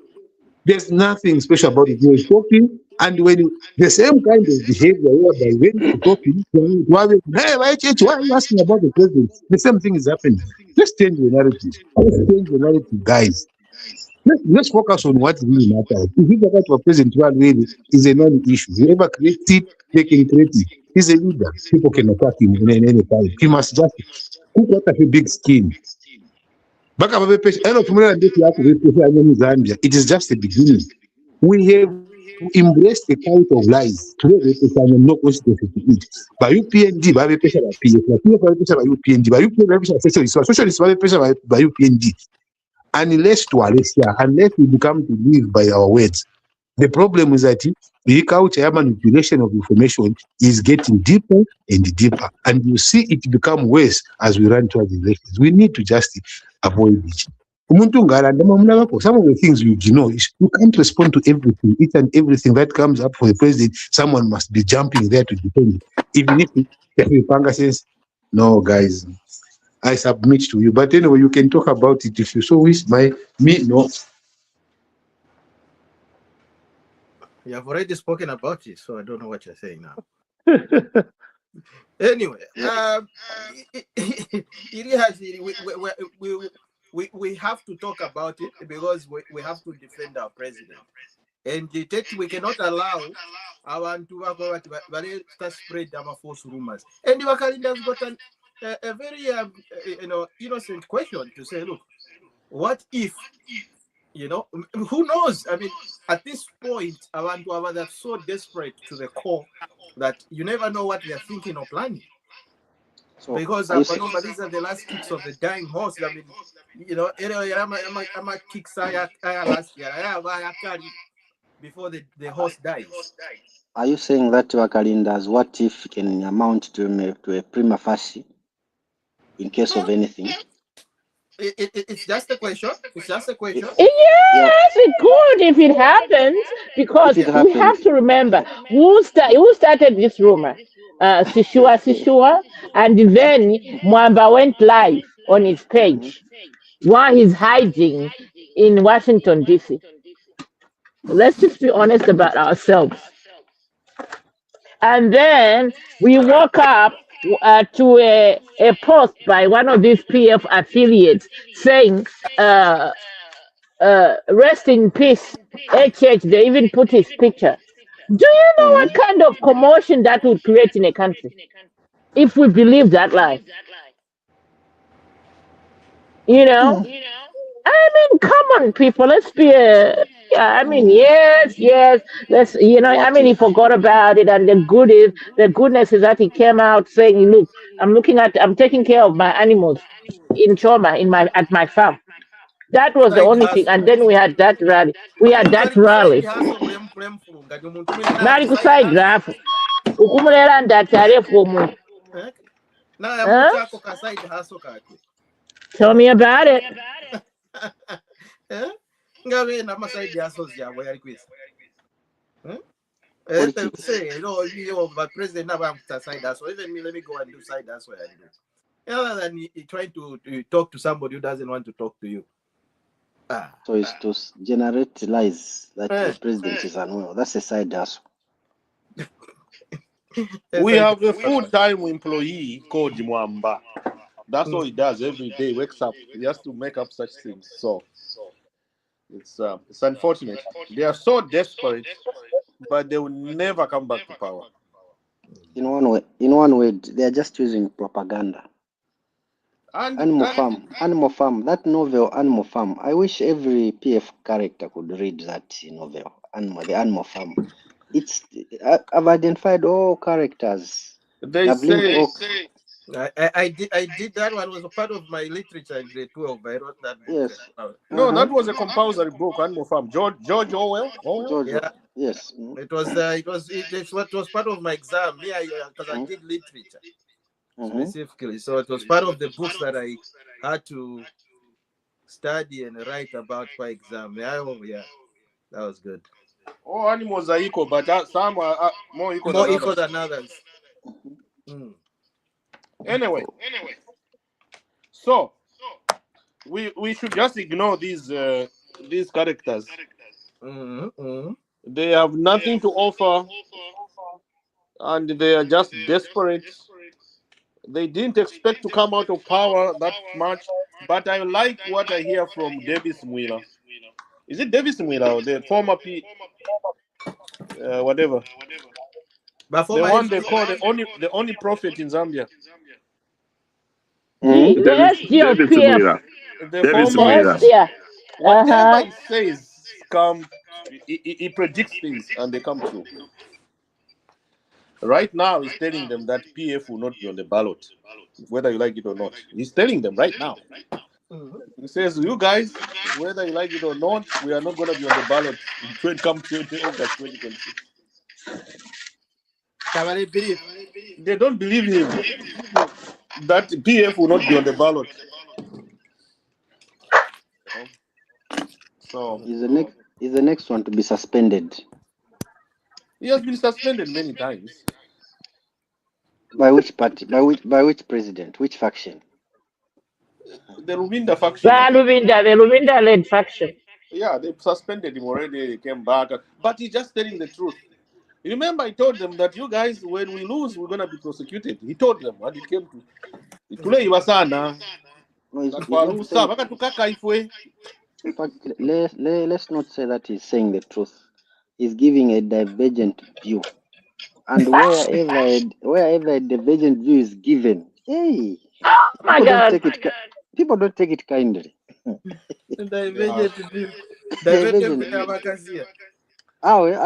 balikwate abo. The divergent view for Mwila has a trajectory that is showing that PF is dying, and that's what pains them. He tells them that, but they don't want to believe it. Yeah, he tells them that don't blame the government. Yes. Blame ourselves for destroying our party. And he says, blame Mao Zambia. Mm-hmm. He tells them that. Don't start blaming HH. We've destroyed our own party. That's what he's telling them. But they don't listen. They say, no, HH took over our party. Who would have done what is happening without Mao Zambia? You know, just demanding for his $200,000 Kwacha he paid. You know, so Lungu destroyed the party. After getting those from a 200 pin, he's supposed to have called for a convention. That's it. People became angry. And then the party was destroyed because of that. That's the source of breakdown of PF. But with PF, they don't want to accept that. They say, no, the judge is not telling us, oh no, this one. You didn't have a convention and people became very, very rebellious in your party. That's where the problem started. Nothing else. But anyway, I love it. Talk about the farmers, eh? I love it. This was a huge topic. The remainder of I remember because this was my passionate appeal. I'd like to say just definitely Kwen Yu, it's 2 months late, but we welcome the fact that at least by today 99% of the farmers have been paid. Yeah. So that's a good Kwen Yu right there. Yeah. So if there's anybody who hasn't been paid, it's just one or two or whatever, banks like I don't know what they're doing, but it's better late than never, which is good. I was just seeing here that saying Access Bank has just paid over 3 billion kwacha to farmers. Yeah. Over 3 billion. So most farmers have got money in their pockets. They're going to expand on their farming. Next year, farming season will even be bigger than the one we had. I was talking to my friend who is in sales, and he said the problem we had with this farmer payment of farmers is because when we did the planning of paying of farmers, we depended on the returns from our customer who is Malawi. And you don't do that in sales. You have to plan based on what you have in your account. When that money comes from what you have sold, that's just icing on the cake. Yeah. But I think we planned too much. We had planned to say Malawi will pay us on time and then we'll pay the farmers. But Malawi, it's having all these problems, financial problems and all that. So I think going forward, I think we have learned a lesson that when we're doing our planning, we should plan based on what we have in our pocket, not what we expect from a customer. Yeah. So divergent view is a half Kwen Yu because Zanaco has had money sitting in the bank for a long time, and the minister actually admitted and told the president, I think it was like in October, September, somewhere there during one of the Zambia National Farmers Union, that they were just making final arrangement. The money is in the account. Why is a half Kwen Yu? Because we are way into the growing season. Sometimes, even me as a weekend farmer, I need to plan. If you're gonna pay me now, again, like you said, marketing, you have to have also your own money, not depend until you get the money from what you sold. But most of our farmers, they don't have that capacity. So in the future, this should be maybe a one-off. It shouldn't be same experience year after year. I think we need to pay our farmers much earlier. Yeah. Mm-hmm. And the president accepted that. He accepted that. He said it. On all fairness, I think they've even tried. Looking at the past, years, farmers were never even paid. Like, season, even 2 seasons can reach without being paid. Ati rwabo nishi batwara ku FRA. You see? So that was a big, huge problem, and this is the only government that has at least tried. And by the way, let's even not forget one thing: they went over budget, because every farming season there's a budget on how much we're going to FRA is going to buy from the farmers. So, but because there was a huge bumper harvest, the president gave a directive to say, look, even if our budget was this, let's go beyond budget and buy everything, instead of them going to other markets, okay, or selling to briefcase, businessmen and all that, and so on and so forth. So it's a coin, really, if you look at it, because these extra farmers that supplied FRA were not in the budget. Can I add something? Sorry, guys. Can I add something quickly? Maybe Dan, you can add. I don't know how good the extension system is currently. Maybe over the years it has broken down. I worked at Ministry of Agriculture at Mulungushi House. I was in production and marketing. The extension services were bang on, so we knew very early on how much what you expect in terms of the production in that given year. So the money, these counters guys, they had their own weaknesses, but they tried. So during those days, the problem was not payment. The problem was storage. So you'd pay, you get it, that then we didn't have enough storage sheds and things like that.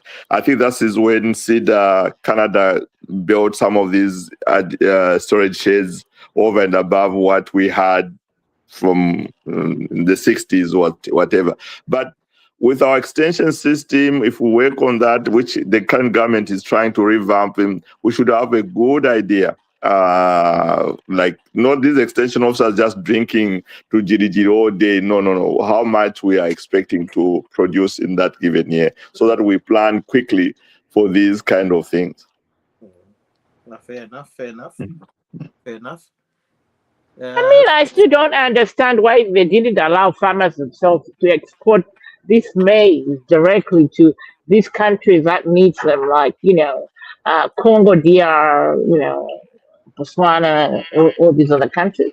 Why didn't they allow them to do that individually? No, they that way they talk to them.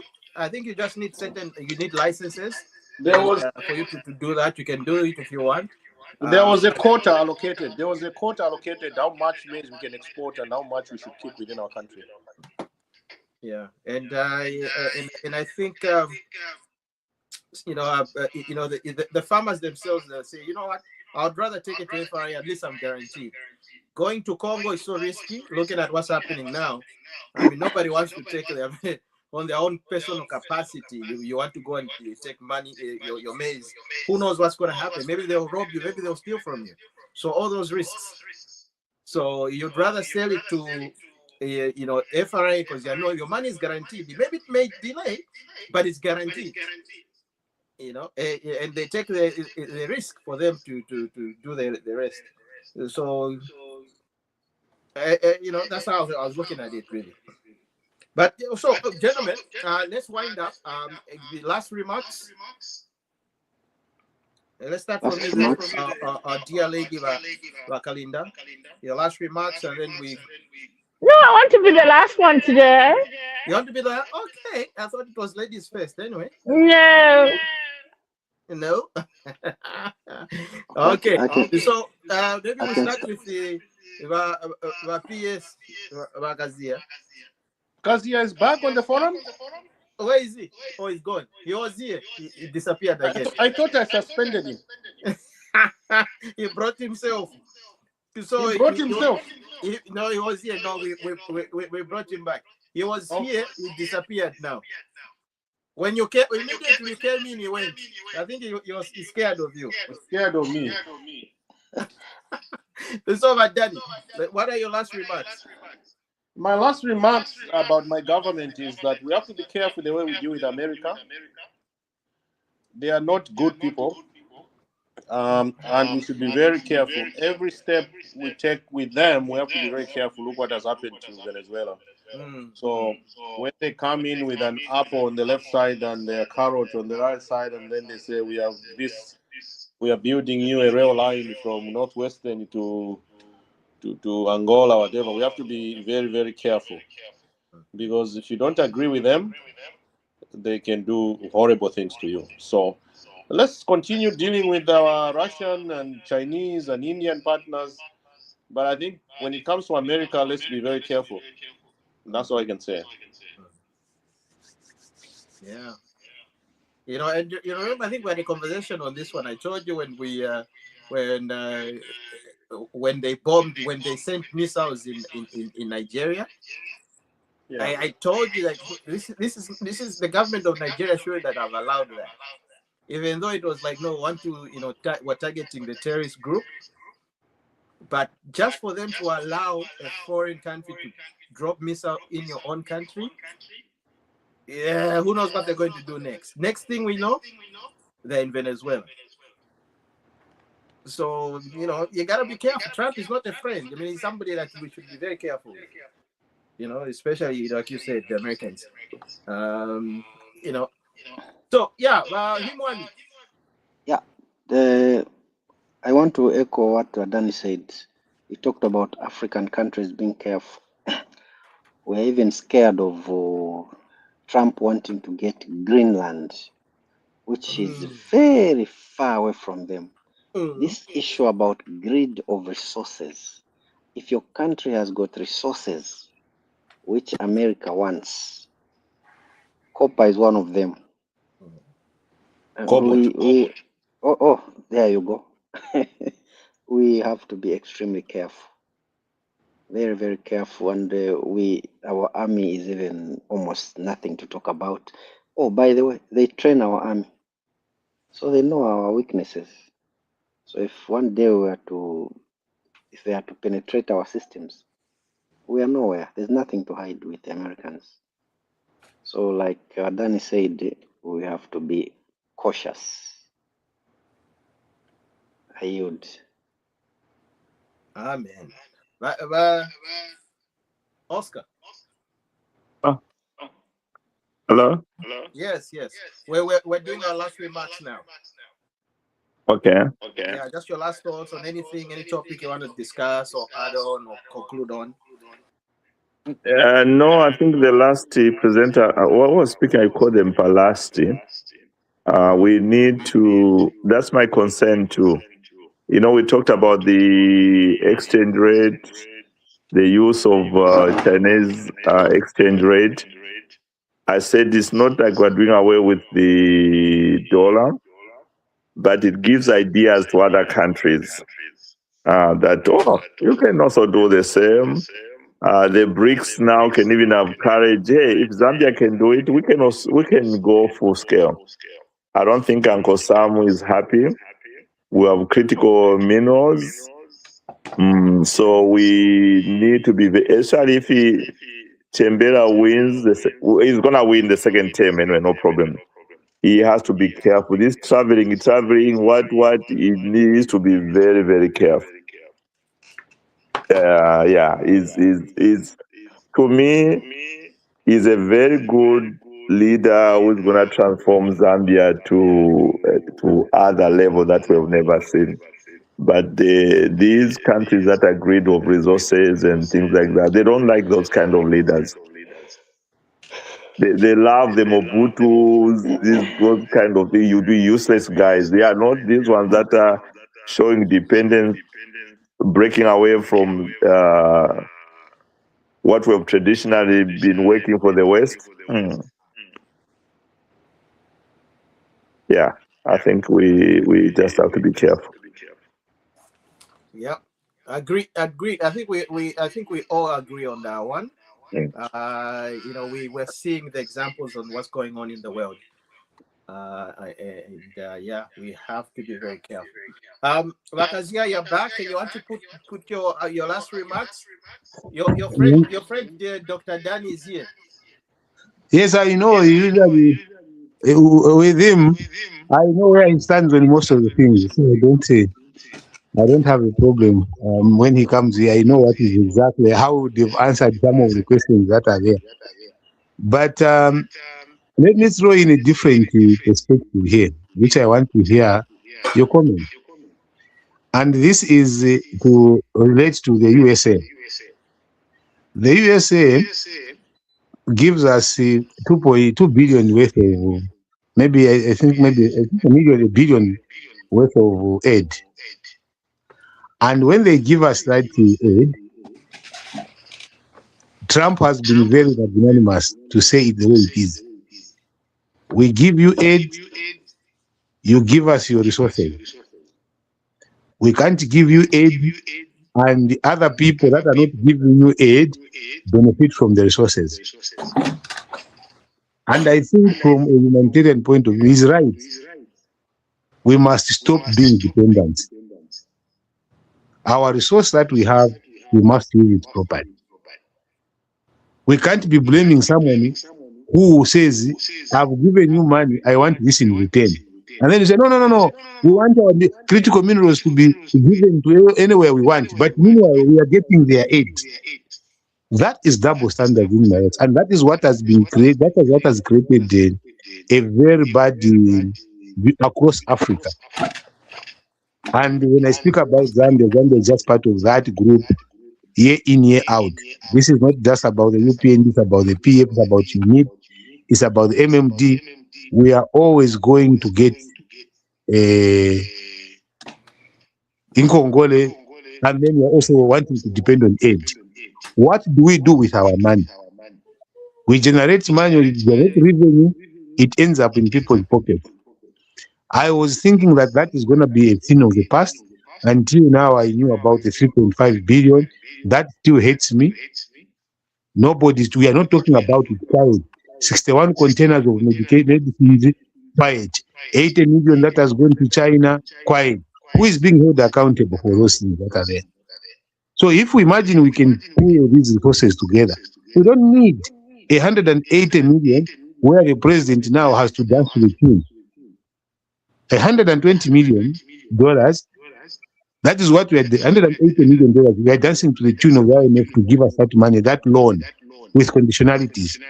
Meanwhile, we squander $3.5 billion in illicit financial flows. Why are we not closing those flows? Someone gets 80 million, half of what they were asking for aid. And these things, mind you, there is time value of money. So even if you say, oh no, it's 3%, 3% is money, is money. When you get a billion and 3% of 3 billion as interest is huge. So in my view, I want us to make proper use of our resources.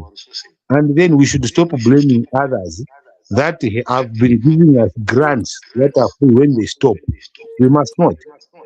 We have a chance to create and work from our own resources. $13,000 per ton copper is the highest it has ever been. What are we getting out of it? We're only getting taxes that again we throw back into free education, we throw back into CDF. In conclusion. And then we eat the same money. So for me, we need to wake up a little bit better in terms of how we use our resources. I submit. Okay. So yeah, I think we've tackled everything. But Danny, did you put up your last remarks? Oh, for me? Oh, I thought I said it. Okay, I just congratulate my team, Newcastle, for being number 6 on the table, and we're the only team that's doing very well. Everyone else is my goodness. Everyone else is just having draw. Oh my goodness. All of us, it's only us that win. Thank you. Oh my goodness. All right. Division 2, I'm a top scorers. That's my last remark. Go Newcastle. Okay. Oh my goodness. Okay. Let me chip in a little bit here. For me, really, I have an announcement. And this is coming from my heart because Rakazia and My mom even Wow. that. So my starting tomorrow. Hopefully the networks work. Our features on the Bantu TV podcast. Moving on forward. So I will start with the hopefully the network works out because last week I was supposed to have the man himself who is trending, Brother Amanda. That didn't work out. His network was just going in and out. So tomorrow I could be having, if everything works out, pray for me, the Minister of Education to talk about the education policy in Zambia. So if you guys have a minute, join me at 1 p.m. I will River. throw in the link. Yes. Okay, that would be nice. So that's what we're doing. So just pray for the network to work out. Because last week I was supposed to have Brother Amanda, the network worked against me. So that's my announcement. So I will check you out tomorrow What with that time? interview. Fantastic. 1 p.m. 1300 hours. Eastern Standard Eastern time. Eastern Standard Time. Perfect. Yeah. Okay. Okay, ladies and gentlemen, thank you for joining the podcast. And would like to thank you for taking your time from your busy schedule. Have yourself a lovely weekend. Have yourself some nice cool drinks and relax. And God bless. Who is behind? Who is that one behind you? Oh, that's my son. Perfecto. All right. Okay, guys. Bye. Bye.